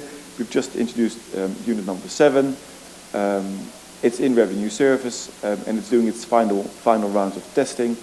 Number 8 train has just arrived, and we'll do its initial functional and technical testing before we take it into revenue service. And I also had extensive meetings with Bombardier to make sure that they're on top of their game until the 14th unit has been delivered. Winter preparedness, I think this is where we spend a lot of time, not only as BCRTC, but in cooperation with everybody else within TransLink, because I think this should be a joint effort. I think our biggest lesson learned is that when we suspect there might be something like snow, that we immediately gear up to be in the best possible position to deal with it. That basically means that we can gear up our staffing levels and that we will be quicker to respond in case this happens. As it said, all hands on deck. We maintain, it's difficult to maintain the full frequency, but at least we'll be trying to maintain the full service and in all directions so that people can trust us, and we will increase our capacity on some trains. For instance, we will go to 4-car trains on the Millennium Line to accommodate demand. Then customer experience. I already said a little bit about passenger information. Another good news story is that for 3 months now, our elevator and escalator availability, coached by Kevin, is above target. So we're doing well. One of the things we've been doing is more regular inspections. And there's no surprise there that if you regularly inspect, that you're more on top of the situation. And that shows in the actual numbers. We've seen a reduction in the number of customer complaints, which is always good news. And we also saw a number of commendations increase by over 24%. My aim is still to get more commendations than complaints, but I think that will take a little bit longer. And that was it for me. Okay, great. Thank you very much, Michelle. Are there any questions for Michelle? Marcella? Thank you for having in place your new safety director and filling that position. I think that's excellent. Your reference to zero harm culture, is that internal or does that include passengers? Sorry? Does that... around culture, safety culture. The zero harm culture. Yes. Does that apply to the passenger as well as internally to the employees? Well, the program is basically internal. But it doesn't mean that we forget about our passengers, right? Because they count as well. Basically, it's zero harm for everyone. So I hope that if we get this zero harm culture where people look after each other, that our station assistants and everybody out there will also look after the passengers.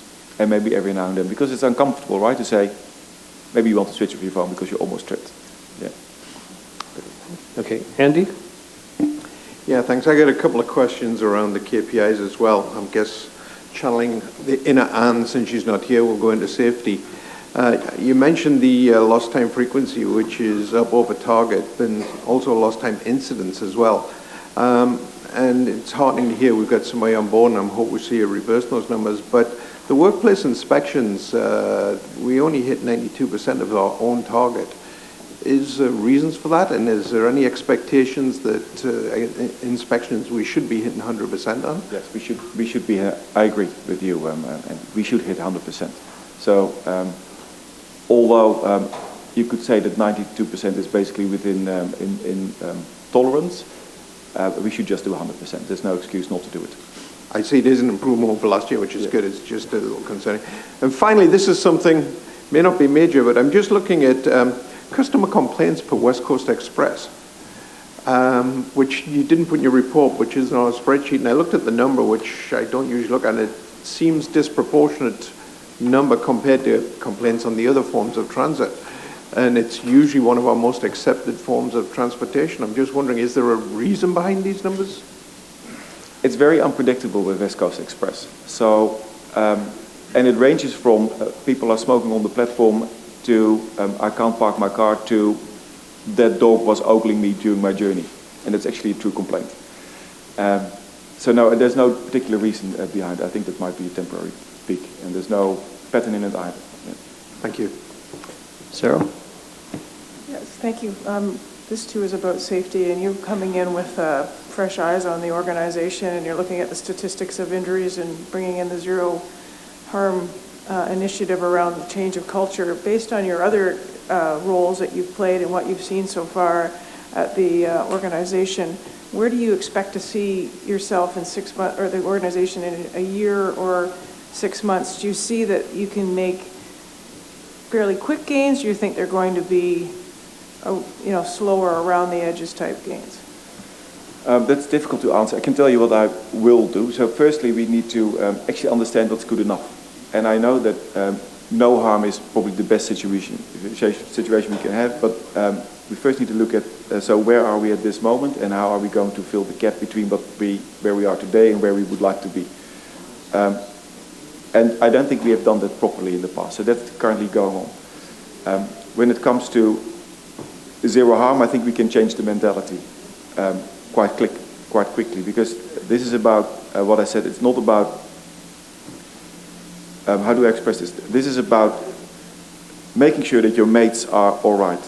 And it's taking away that, well, okay, we'll be all right, to, no, let's take this seriously. And when I drive it, I can see immediate changes, right?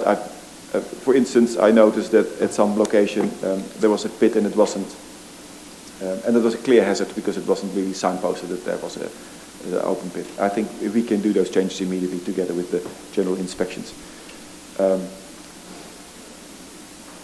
In the end, when you have and we need to introduce a just culture where people are not afraid to report unsafe situations, because they feel there might be some kind of penalty or against it. So if we get the reporting up, if we start a discussion, and if we know what's good enough and where we want to move, I'm sure that within the next year we should be able to reverse the trend. That's a promise. I'm not sure if I'm right, but at least reverse the trend. Mm-hmm. Okay. Thank you. Okay, Murray? Thanks, Tony. Michelle, just noticed on the operating costs per vehicle kilometer in West Coast Express, it appears to be quite dramatically below what we were expecting, and I was just curious about that. Our target was $14.65 per vehicle kilometer, and it's at $13.42. This may not be a fair question to ask you extemporaneously, but I was just wondering whether there was some. See, there's always one question that catches me out. Thank you. I mean, it's don't get me wrong, I'm happy with what I see. It's just curious as to, that being that much below target. Thank you. Great. So if Murray's happy, I'm happy. So why don't, thank you, Michelle. I see no further hands. We're going to now ask Mike McDonald, who's the President and General Manager of the Coast Mountain Bus Company, to provide his report. Thank you, Mr. Chair, members of the board, Mr. Desmond, and members of the public here and watching online. I am proud to present my President's report here, the last one for 2019. So I'm just going to touch on employee safety, access transit, again on winter preparedness, as Michelle did, as well as resourcing. That's been a topic over the past for our transit operators as well as maintenance. So to start, we'll start with safety, as it is our #1 priority. We have two charts up in front of you. The top left corner is our WorkSafe lost time BC lost time claims. This is accepted, not filed. You'll see a little bit of a trend up. We're 23 up from the same time last year. These both run 2015 to 2019 Q3 to date on both slides. Now, I think you probably know this, but the two #1 reasons why we have mental health claims is driven by two things: collisions and assaults. Although assaults are down, what we're seeing is that we are getting more claims filed due to mental health relative to those assaults, even though they're going down. Our overall claims filed is going down, but our accepted is going up, and we're seeing that with WorkSafe BC. We've mentioned that before. It is something that we are continuing to work on in the Employers Forum, in a larger picture, but internally we are working on this through a variety of things. We've mentioned mental health first aid training that we now have over 350 staff trained on. We will continue that training. We've mentioned our diffuser program before, which is quite extensive, and we continue to push that forward, as well as a variety of other things that we do inside to make sure that our inspections are done on incidents and we can understand what's happening and respond to those accordingly. In regards to operator assaults, as I mentioned, they are trending down. You see that the absolute numbers as of Q3 are just above last year. What I can tell you is that we're actually just under now as of the end of November. And as a rate, given that our service has expanded, we're actually quite a bit further down. So we are seeing that trend. Just to bring the board's attention to that, earlier in the year, we did see a spike. We were watching that. We've done a variety of things to help. We wanted to see that trend come down. It has come down, so that's good. That said, one assault is one assault too many, and we continue to work on that extensively. I'll talk about that a little bit more in the next slide with our operator protection barriers and other things that we're doing. But it is something that we do focus on all the time, and we will continue to. So on that, moving to our keeping our operators safe, operator protection barriers, as you know, all new buses contain our factory installed. At the same time as we're also installing them on our current fleet. To date, we have 365 conventional buses that have the barriers on it. We will continue that project until we're done. That will get us there in 2027. Those capital dollars will continue to go in. I want to send kudos out to our maintenance team because, as you know, we have different types of buses on fleet. We actually have 4 different designs of our protection barriers that we're putting into our existing fleet. And we've had a lot of time to make sure we understand which ones work, how they work, and getting everybody to buy into those. We've now just finished the pilot on our trolley design, and we've started to receive those for the trolleys, and those will start going in as early as January of this year. We obviously have them on all of our new fleet too, as mentioned, and Kevin mentioned earlier that we have our 4 double-deckers coming in. And just to note, we have about 18 that will be in circulation by the end of this year, so throughout, again, the next 3.5 weeks of December. The remainder of that 32 in the first order will be in the first part of 2020. Those are coming in quite quickly now, and they're being received very well by the public, as you might expect. In addition to the protection barriers, we obviously have a variety of other things on our bus, from panic alarms to cameras to audio recorders. And as previously mentioned, we have a capital program to upgrade all of that as well, which is called our OTAP program. And that pilot is ongoing right now with 57 buses. Not to forget training, of course. We've mentioned this before, but we have 2 training programs coming up. One is a self-directed online e-learning program that each conventional operator will see 60 minutes of training, which is mandatory for them to take over a period of time. And shuttle operators will see 30 minutes customized to them. The one that's a little bit more robust is the operator refresher training program. That's the one day that we've been talking about. We'll be training 700 this next year, 600 conventional operators, 100 shuttle operators. That will put all of our staff through it every 5 years. That's what the cycle is.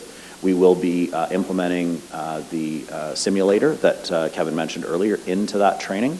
And so we're very excited to start that. It'll have aspects of obviously safe driving skills. It'll have customer relations in it, as well as violent incident prevention to add. So now turning our attention to Access Transit.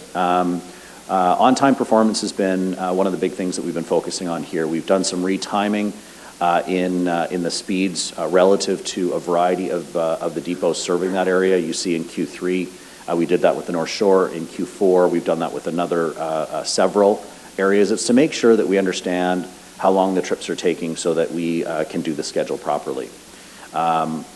Now that said, one of the challenges that we're facing on on-time performance is that demand is increasing, and it's staying that way. As a point of reference for September, October, and November, we've averaged about 2,400 trips more per month than our budget. That trend seems to be continuing. It's well timed in the fact that for 2020, we're adding 38,000 more trips as part of the Mayor's vision, which is about a 3% increase.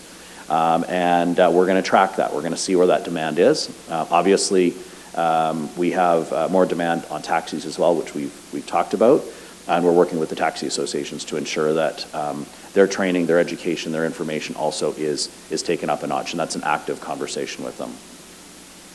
In regards to customer engagement, we have a couple of areas that we are doing that. Of course, the Handy Dart Riders Alliance that we have solicited information from on better ways to communicate to stakeholders.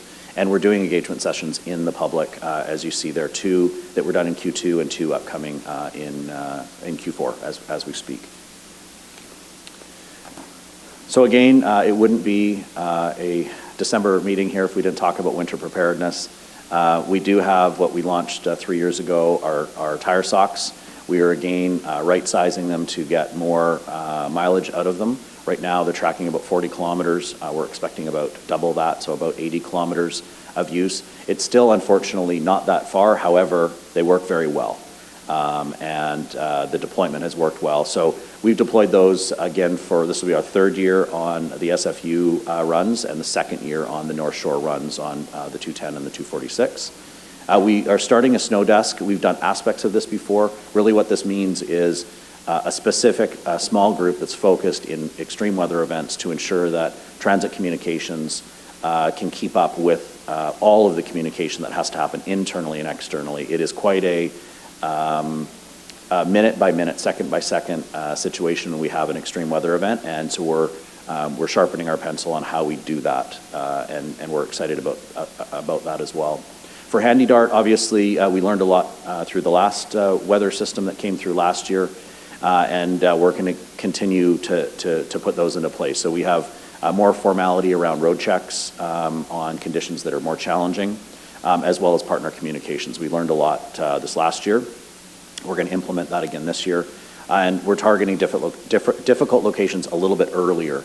We did the double staffing on essential service levels last year. We will continue that again if we encounter the same level of disruption. On the resourcing side, I won't spend too much time on this slide. We've talked about it a lot, but we do have a huge demand for our jobs in our transit operator area. We've had 10,000 applications over the last 2 years.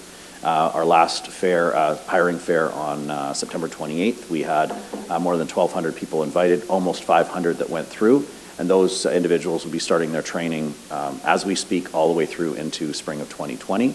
On training, our classes, as a reminder, went from 16 max to 24 as we started this big push for hiring a year ago. It has gone quite well. We have talked about the fact that our pass rates have dipped a little bit. We've been watching that, so much so that we actually created a new syllabus, a new curriculum that launched on November 18th that gives more drive time to our operators in training prior to the testing. It sets them up better to pass the test. It also sets them up better if they pass the test for the challenges on the road. That is part one of a couple more parts to come to continue to make sure that our training is top-notch and able to respond to what we're doing right now, which is classes of 24. So we're making adjustments as we go. I can tell you we will meet all of our targets. That was a worry, again, about a year ago. It is not a worry. We're keeping up, and our team is doing very well at that.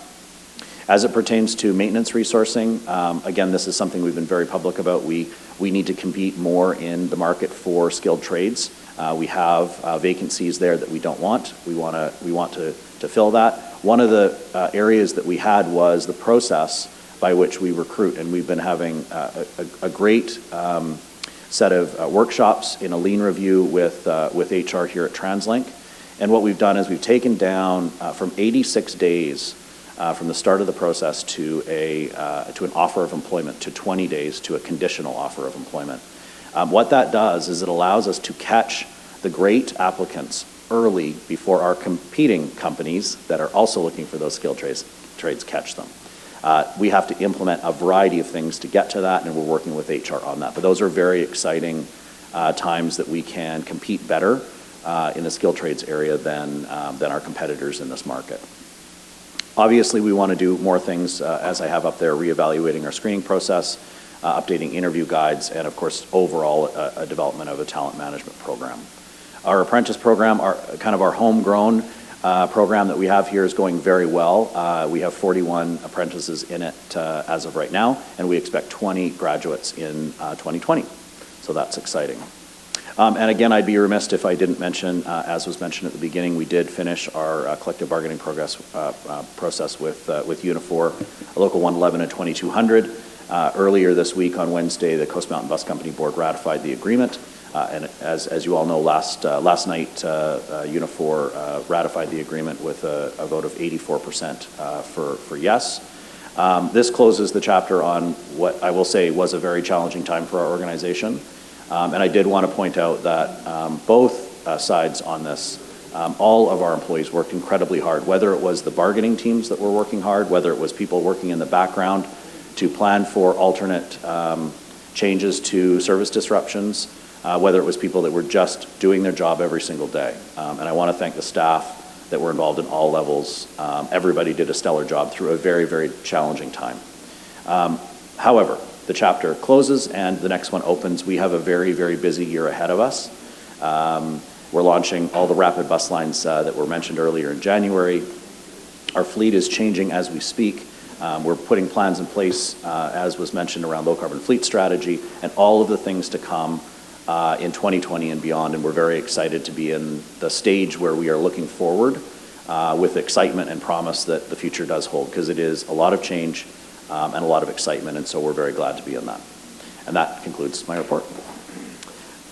Thank you very much, Mike. We just want to echo, I know Kevin mentioned it earlier, on behalf of the board, just to thank you and the whole team behind you for all the extra time and effort. I know it has been challenging, but you look no worse for the wear, so you're all prepared for next year, hopefully. Well, I do, but you're very kind. Yes, thank you. Okay, any questions for Mike? Lorraine? Hi, Mike. Hi, Lorraine. I haven't been here for a year. I'm interested in the protection barriers on the buses, and I saw the decline, the graph going down. Is the activity on the ones that still aren't completed yet, and the buses that do have the protection barriers, they're almost at zero, or is there still issues going on when the barriers are in place? Yeah, it's a good question. I would say anecdotally, there's still activity, whether there's a barrier or not, and I think a lot of that comes down to the training for our staff, as well as getting a situation where we have consistency on all buses, that people understand that there is protection there. It is something that we want to continue with our training, and obviously with our capital programs. It is a work in progress, but as you mentioned, it is on the decline, but it's on the decline for a bunch of reasons. There's a lot of dialogue we've had with the union, with our staff. There is obviously the changes that we've done. I think there's also an education in the public that It's not okay. It's absolutely not okay. And well, I think we're starting to gain a little bit of ground on that, and I think we're seeing that come down because of all of those reasons. Great. Karen, had a question? Yeah, I just had a question around, are we pursuing charges to the full extent that we can? Are we really pushing on that where we have assault? Yeah, that is a very good question, and we are. We are all of the time. We obviously, every one of these incidents we investigate fully. We do have, as mentioned, cameras, audio recorders. We do take that footage. We share it with local police or with transit police. Every situation is taken very seriously, and we do pursue everything that we can to the letter of the law to protect our staff at all levels. We obviously we use the transit operators as an example, but we have other staff as well on C-Bus and staff in the background that sometimes interact on the roads with public as well. So we do what we can, and we will continue to.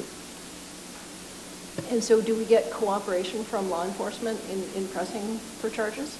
We do. We absolutely do, and we're very collaborative in nature, sharing the information that we have. Again, most of the time video and audio, and that does help a lot. Our physical security team that manages all of that with all of the camera footage in the bus. There's a lot of things that go on, and they're very busy working through all of that material. Thanks, Mike. Okay, Andy, sorry, you had a question? Yeah, just one quick one, Mike. With the double-deckers rolling out, I know we've had one in service now for just over a month. Anecdotally, what kind of feedback are we getting from passengers, if any? Yeah, very positive actually. The comments have been they like the ride, they like going upstairs. Somewhat obvious comments. Really, we haven't had a lot yet. I mean, as Kevin said, we have just our fourth going in as we speak. That said, they've been very well received, and prior to them going into service in a lot of our Transport 2050 activations, they were the hit, quite frankly, of everything that we did. Although all of it was good, they were the hit of it. So we have no conceptions that it won't continue. Exactly. Great. Thank you very much, Mike. Now I'm going to ask Chief Officer Dave Jones to come and present his report on behalf of the Transit Police. Morning, Dave. Good morning. Thanks. The glue that holds it all together.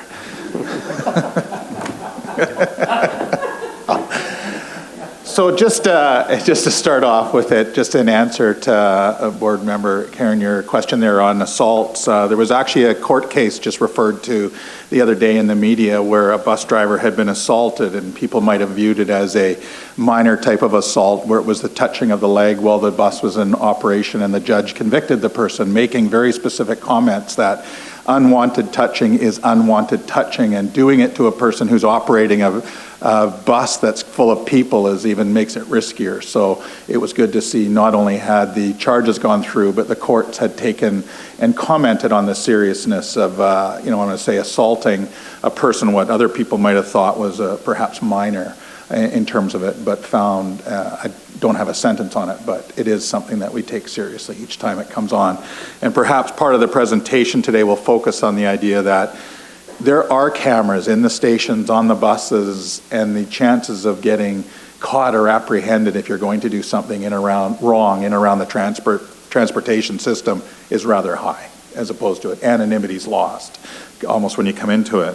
So anyways, thank you, Mr. Chair, for today and today's updates. And part of it is reaching out with different people. So I just want to start with one is we call enterprise partnerships, is to make sure that our role within the enterprise, and even as an independent though, how we do work together and it works successfully.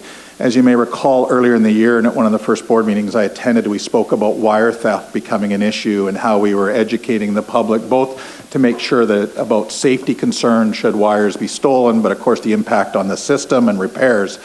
So in early summer that there was a wire theft reported down by Stanley Park. The transit security was actually able to get there first, but working in concert with ourselves, we were able to apprehend and arrest and charge 2 individuals for the wire theft that was involved.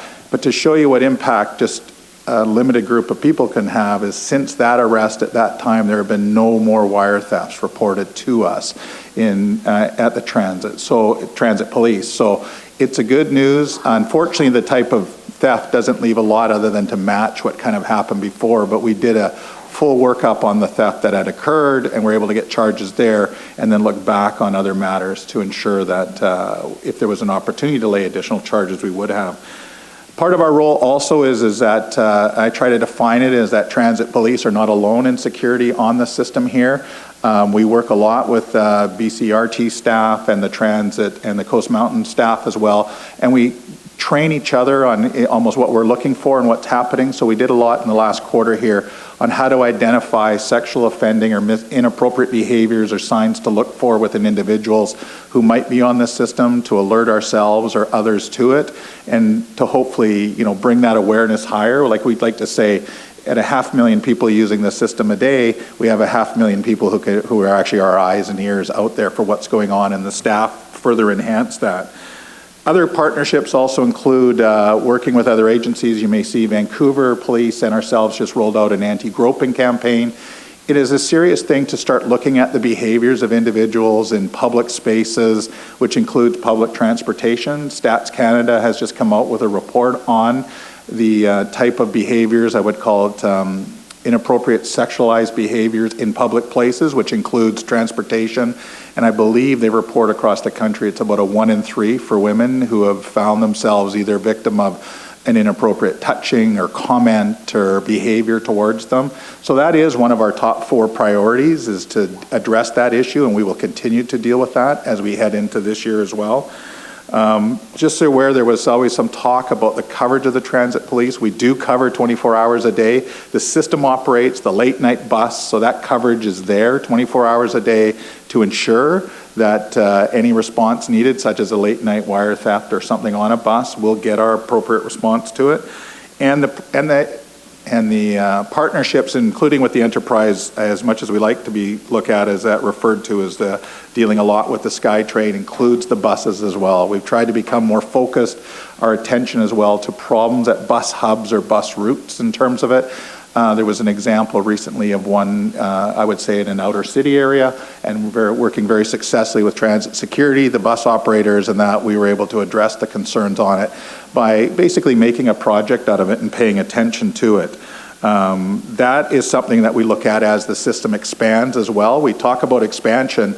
So when we go down Broadway and the new stations end at Arbutus, this is going to be a whole new experience for everybody in and around Arbutus, because that's going to be where the buses are picking up the passengers to complete the journey initially all the way up to UBC. So we're working in conjunction with the residents already in the Arbutus area to talk to them and how it will be designed, where the bus loops are going to be, how it could impact them, and how our presence will be there initially and throughout to make sure that it is a safe environment, both for people, pedestrians in the area, and just anything else, as a large amount of people will suddenly be popping up on the street at that location. The next one, you may have seen, and it's one of the things we've talked about in the transit police, is the use of public appeals. And I rate these when you hear us making these public appeals and putting out someone's picture or that as a subject, as usually they result in a good news ending, I'm going to say 80 to 90% of the time. And I've got some stats I'll give you here, but this one here that you see featured on it, we saw again through video, was an individual had his iPhone taken from him. To some of us that may seem like something minor, but to somebody who is suffers from a disability and a strong reliance on transportation and communication being their phone, it is a major impact on them, right? And so the appeal we made here, I want to talk about the good news on it first, was the amount of support we've got from people who came out and Linda Steele Show and TELUS, and I'm not here to provide, I guess, advertisement for them, and others in the public who came forward to offer to support this individual in that, and our officers were able to not only get, by the way, I want to speak about the officers. The officers went and paid off this person's phone plan the phone that got stolen to make sure he wouldn't incur any fees, and that was just done by the individual officers investigating at the time. And then we're able to deliver this phone to him. But they also adds up where we were able to identify the individual involved and make an arrest. Since we've been here, since I've been here, there's been about 10 public appeals that we've launched, and in 9 out of the 10 we've identified the individual, and in 8 out of 10 charges have been successfully submitted on it.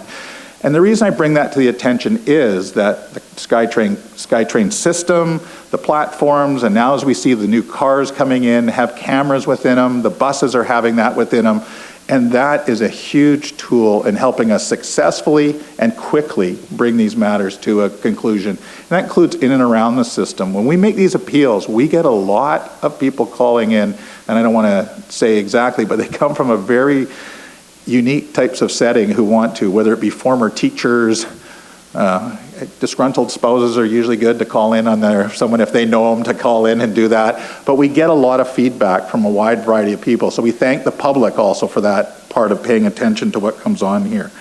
The one who who we didn't identify out of the 9, we actually think he left the country. At least we're sticking to that story because his last stop was getting off at the airport. This here is just to highlight that we've also started to engage, and a lot of what we're doing is engaging with the local police of jurisdictions. These are just 4 different photos from Metrotown in Burnaby, Vancouver, the Rupert Street address, Templeton in Richmond, and Central Surrey with Surrey RCMP. A lot of what we're doing these days is reaching out and making sure that the local jurisdictions are aware that we're here to work with them in terms of projects or concerns that are happening in and around the system or where people are using the system to perhaps facilitate criminal activity. Could be theft and shoplifting at the Templeton Mall, the MacArthur Glen, and being able to work with the Richmond RCMP on it. We've actually hit a point now where we're getting more requests for assistance than probably we can do. We actually are starting to prioritize. North Van RCMP are now wanting us to engage with them on a full-time basis. And it's a good thing in terms of that they see that our presence and input and what we're able to offer is successful in deterring crime in and around the system. A lot of what you've seen or may have heard recently was a lot of the issues around shoplifting and thefts in different cities and that, and some store owners being frustrated. We work with the local stores and residents. It's not just about the police. So whether it be, because SkyTrain stations and bus hubs are not isolated areas just where buses pull up and there's nothing there. A lot of them are becoming communities. The New West Station, as we see the Joyce Street area, they're communities around it. And we've started to work with the local businesses and the local police to say if there is an issue and a crime issue and it's being facilitated by people using the transportation system to arrive or leave after having committed, we'll work with you to help deal with that problem and issue. And we've had an excellent uptake and response from local businesses who are reaching out directly to us now in terms of saying, okay, I'm experiencing, even smaller stores, thefts and that, and they're running off and they're jumping on the system. Okay, we'll be there and we'll help deal with it. And that has been successful. And that is an example of what's gone on in Richmond with it, and the RCMP and ourselves worked together for a period of time, and there was approximately, I believe, 33 arrests in a short period of time where we were able to assist them with it. On an international side, our own reputation is getting good. I would say that we've had a request that we'll be entertaining visitors from the country of Qatar this month coming over. As you know, Qatar is hosting the 2022 World Cup. They do of soccer, the largest sporting event, and they don't have a public transportation system, so they're building one, and they chose 3 agencies to advise them on it. It's New York, Toronto, and us. So I know Mayor Cote over there is smiling. Yes, I will be going as a consultant. Knows my passion for soccer, right? So it is good to hear, or good to see at times that people will reach out to ourselves about that. Apparently now maybe Michael or them would like to get involved as well, because apparently they don't have a public transportation system. They're building it from the ground up right now. I think they haven't experienced the need for this. Part of our own internal training, again, goes on is the active assailant training. I highlight this mainly because this is something that is just one of those things we have to prepare for and have to be aware of. But I want to thank the transit staff throughout this building who assisted us over a period of numerous nights and put up with police officers running through all the floors and parkades and actually helped serve as actors or actresses during this event. But this is something that I think you just hear about events throughout the world and in North America included, and it's something that it could happen in any jurisdiction and being trained and prepared for it. But it's something that this is, when we talk about partnerships and working together, this involves the staff within the building and preparing for any concerns that may happen.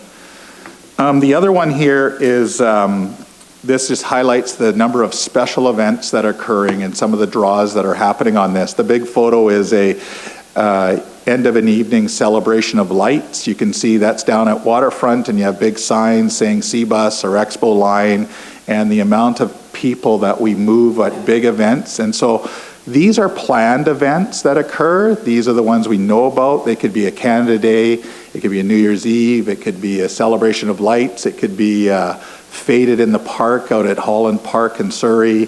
It could be the Festival of Lights, although it's not packed like this, but say in Coquitlam, that's doing the lighting, Rocky Point, New Westminster's food truck events down on Columbia Street. And we work with the local jurisdictions, but the other one just to highlight for you is what we also have to contend with at times are the unplanned large events. You see the protests that went on, the climate action days, and events such as that, and including the small and I would say smaller impromptu ones. The last week, again about environmental protests in the area. We work with the local jurisdictional police and of course our partners here to make sure that the public is safe and moving and we avoid crowds. You can imagine as you see the lineups and some of that one on big picture, you can't let everyone on the platform. You have to be able to manage that as it goes and keep them happy as we're trying to do that. So it's the unscheduled events, and it's something we're starting to track in terms of our budget, just so you're aware. Some of the cities get funding for their special events from the sponsors of the events. We are not compensated for that at this point in time, but we're going to be reaching out to the cities saying that we should be considered as part of your planning because we're incurring costs as well. It'll be up to that local department or local city to actually include us in terms of it.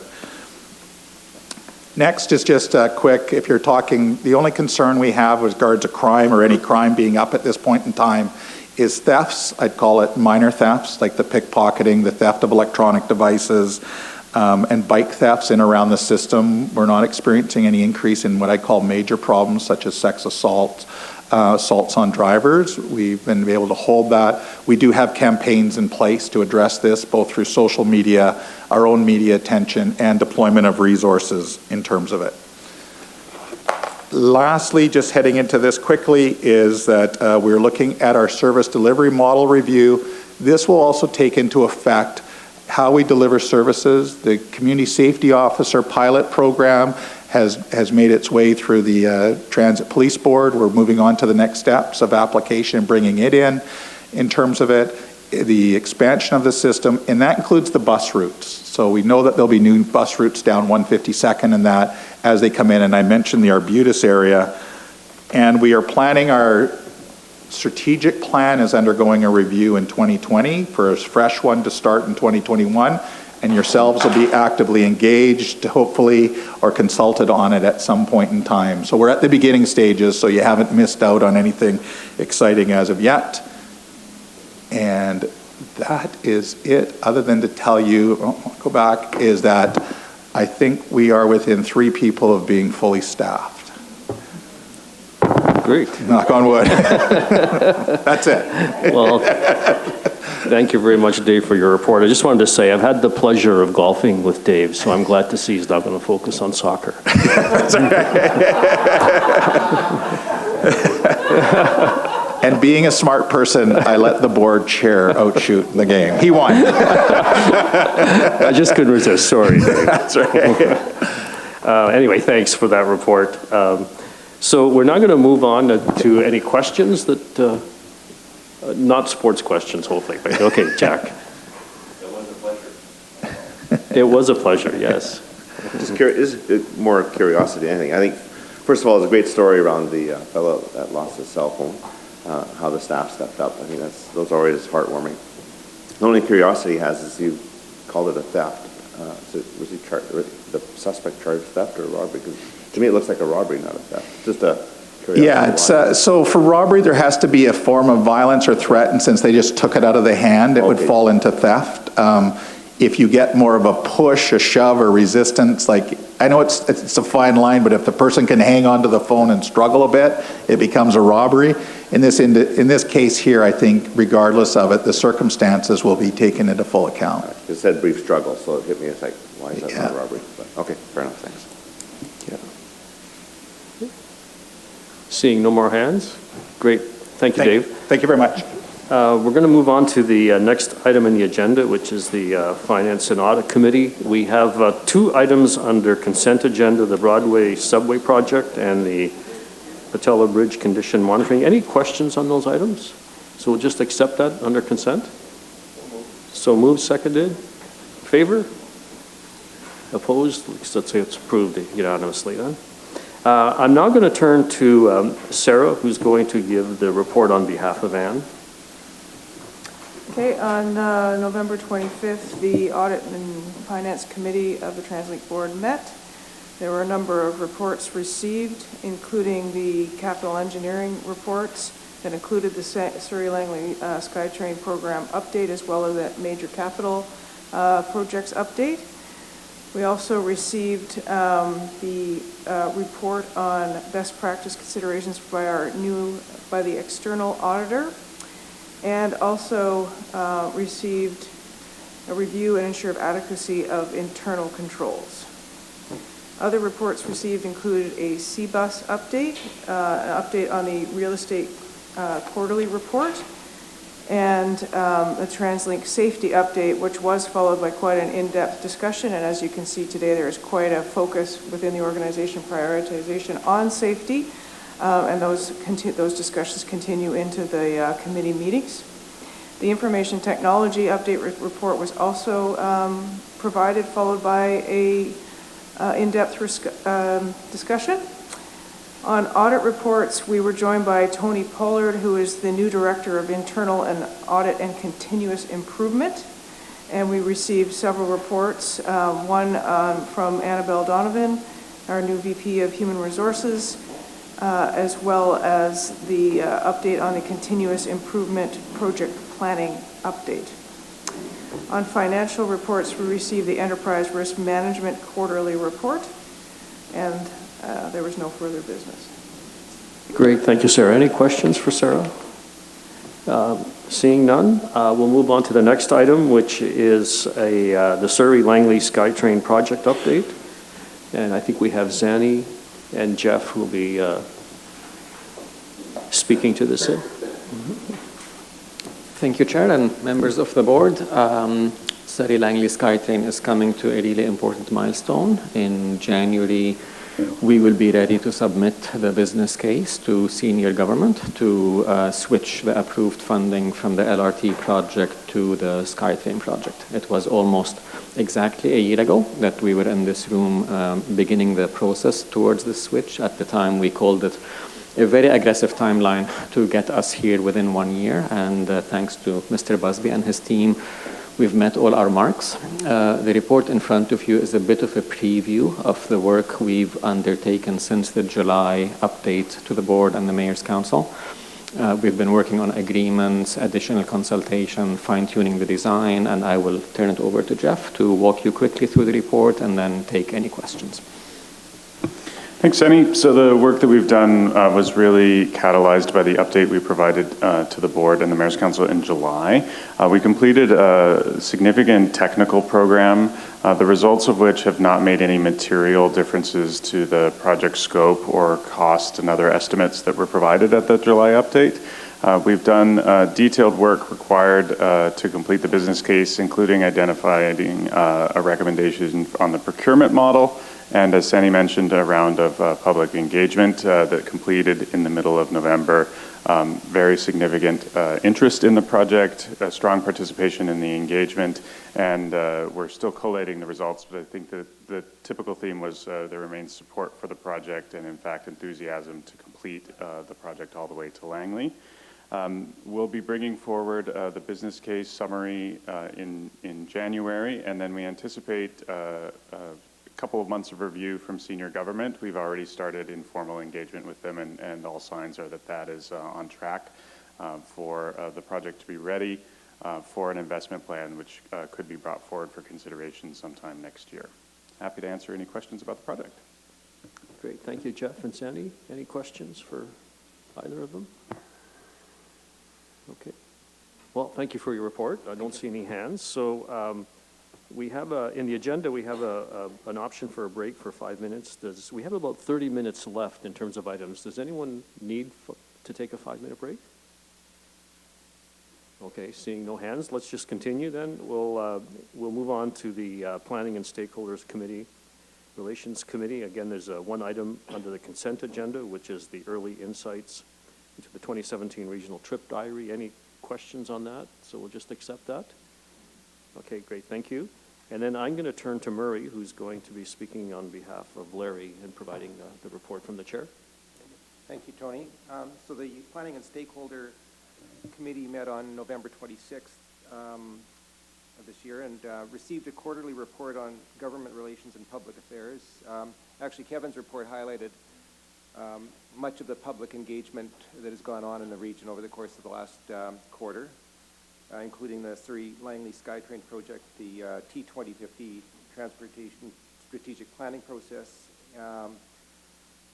There was also federal election outreach strategies that were discussed at that meeting, and clearly with the federal election over, that will continue into engagement with the new federal government. There was a quarterly report on communications and marketing, highlighting the involvement of TransLink at the PNE this year, which was very successful. Many public contacts there, lots of good communication going on. Highlighted the double-decker buses and fully electric buses being implemented in the system, and the communications that went on around the notifying the public of these new initiatives by TransLink. Also in that report, the results of the regional trip diary study were discussed, and lots of interesting observations around the changes that have occurred over the last 5 years since the last such study was undertaken in the region. And finally, in relation to that meeting, there was a note made that TransLink had hosted the Railvolution Conference recently, which was a significant conference relative to bringing together people that are involved in the delivery of rail transit service around the world. We also discussed a report on the potential review, on a review of the independent transit services policy that we use as the basis for assessing proposals for independent transit services that are made in the region. And a policy review will be undertaken, and a report brought back in due course for consideration by the committee and ultimately the board. We discussed an application, or a potential application for an independent transit service for the Fraser Mills area in Coquitlam.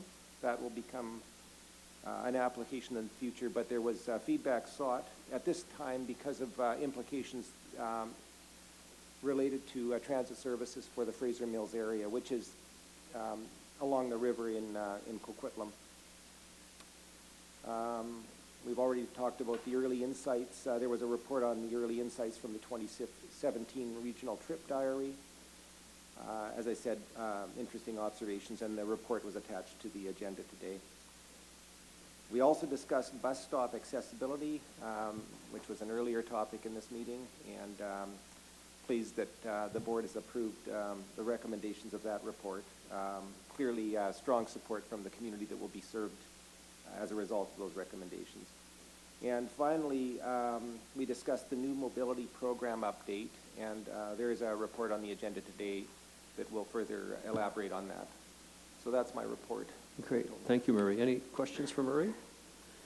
Seeing none, we'll move on to the next item, which is just an update on the independent transit service policy review, which Murray said was discussed at the committee, and I think Sarah is going to maybe speak to this. And of course, the report was in your package. Thank you. So the provincial legislation that governs TransLink also includes a clause that no one else can operate a bus or rail transit without TransLink's permission. And it says that TransLink may approve independent transit only if it does not reduce the effectiveness or financial viability of the regional transportation system.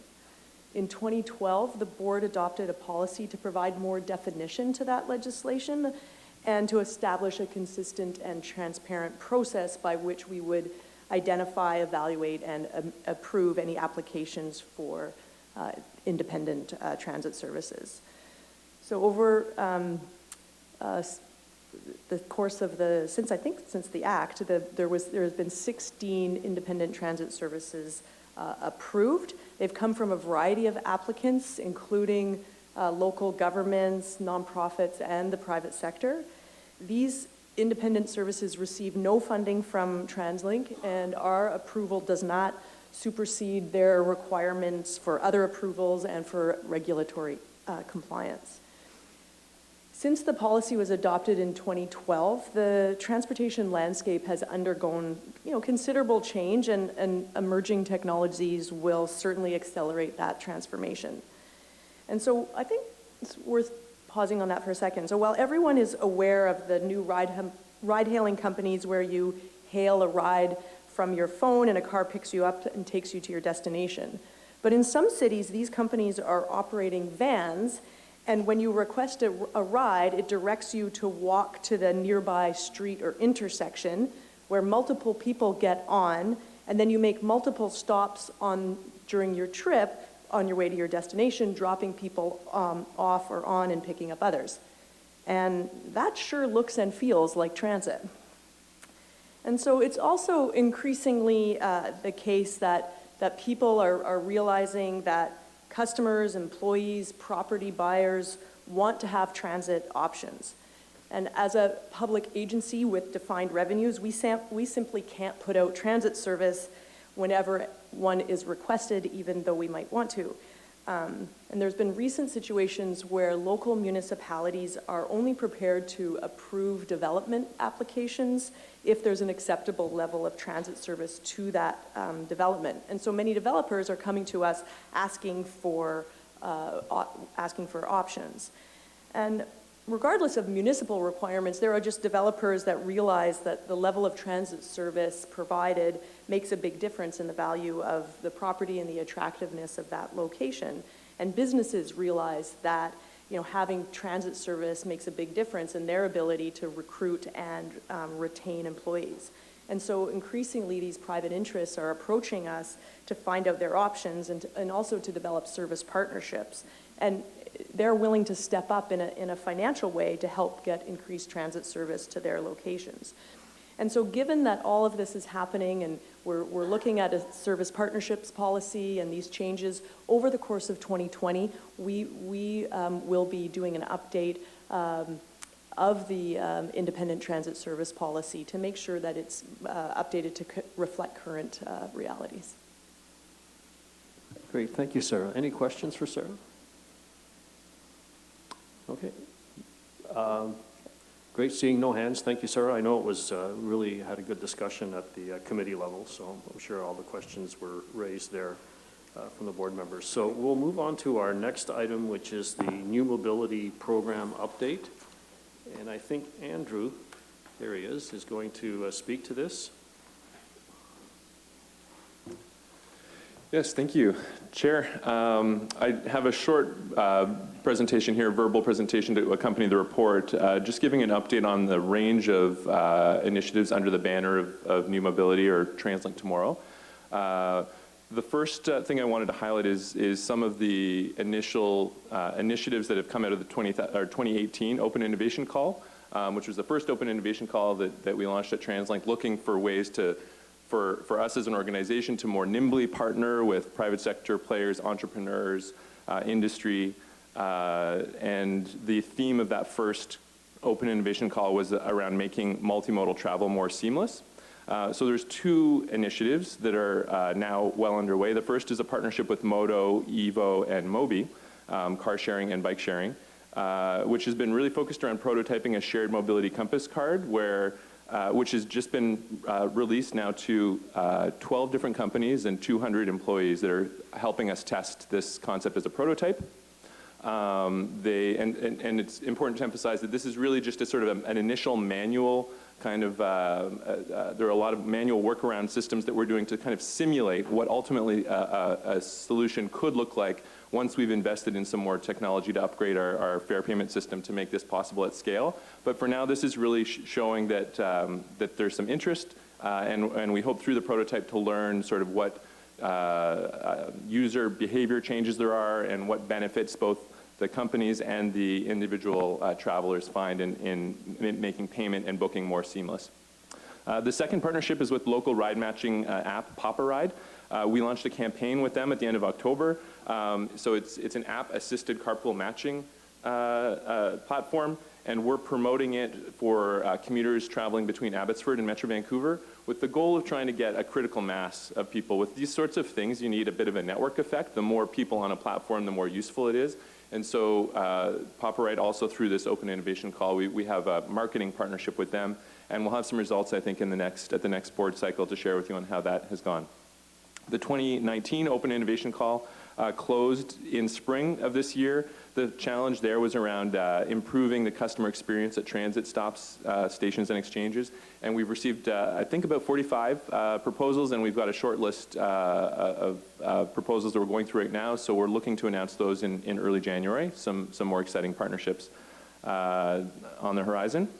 And then there are finally two initiatives that have been underway at TransLink for some time now. The van pooling prototype, in partnership with Moto as the service provider and at UBC, working with maintenance staff at the university, we now have fully subscribed the prototype. So this first phase is just making sure that we have a concept that works, that all the administrative processes function, that we can actually provide a useful, attractive service. And we think we have that now. We've done a lot of tweaks along the way.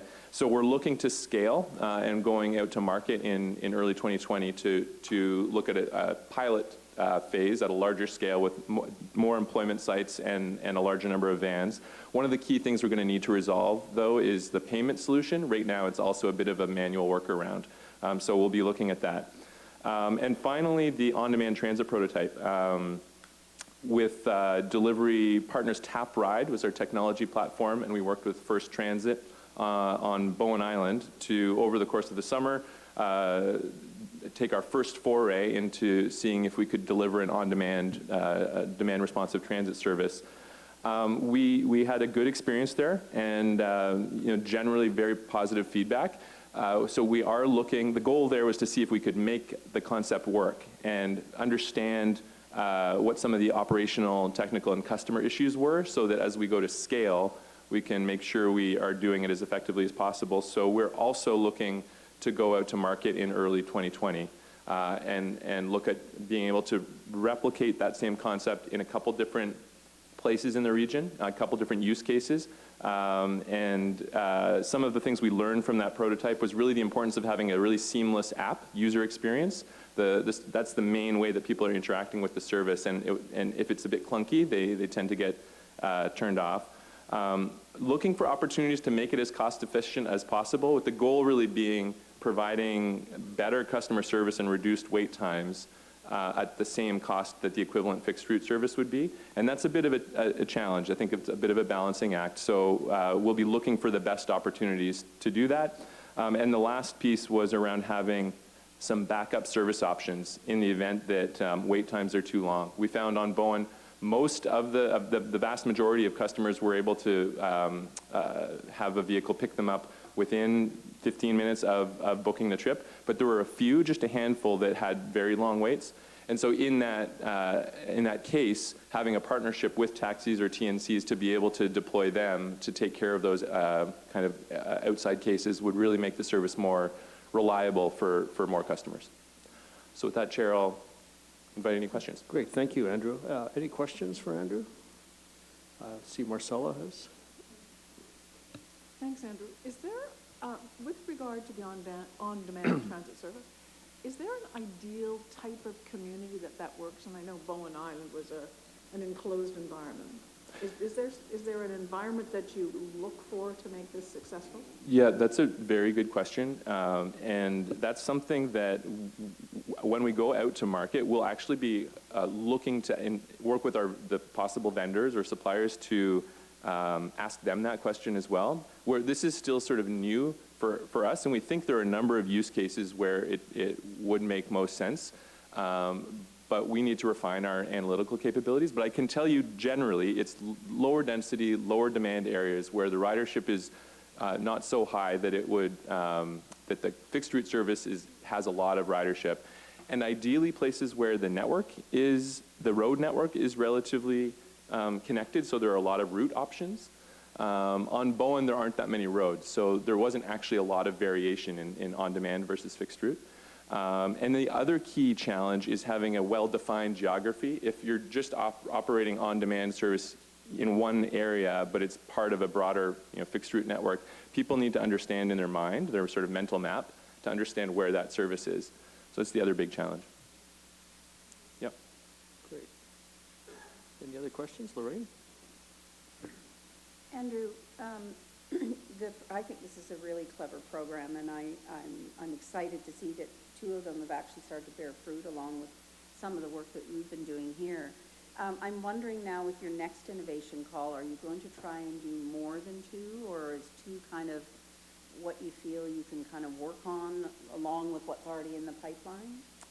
It's a good question, Lorraine. I think that 2 feels right now like about the right pace for the capacity of the organization and the team. But one of the things we are trying to do is make sure that the theme, the challenge statement in all future calls is something that addresses a real, immediate and kind of pressing customer challenge or a corporate or organizational challenge, where there's already an owner or a sponsor within the organization who's got some capacity to take that on and have that sponsor really lead the process. And so in that case, we potentially could have some additional bandwidth, but I think this is right now the pace that feels manageable. Yeah.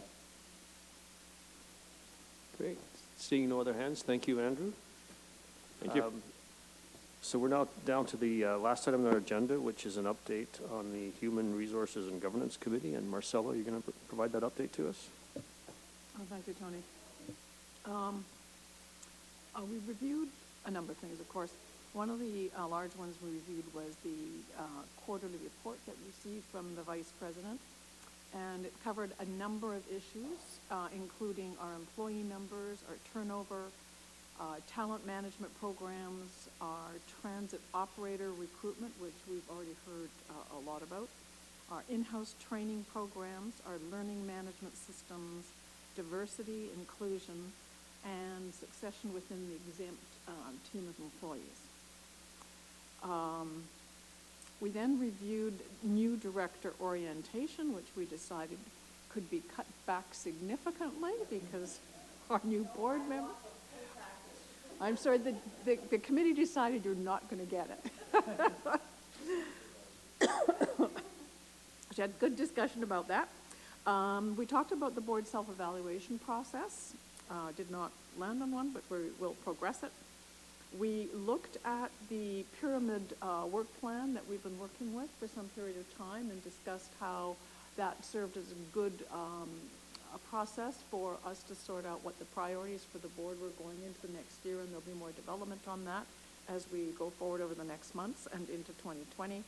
And then finally, we looked at the committee structure, both on this board and with the joint committees we have with the Mayor's Council. And Tony provided a report on those structures. And that was it. Great, thank you, Marcella. Any questions for Marcella? Okay, seeing no hands, I think that brings us to the conclusion of the meeting. So I'd like to thank the members of the public who joined us here in person and those who have joined us online. I just want to wish all of those a very happy holiday season, and we look forward to seeing you in the new year. So thank you, and we'll bring the meeting to the close.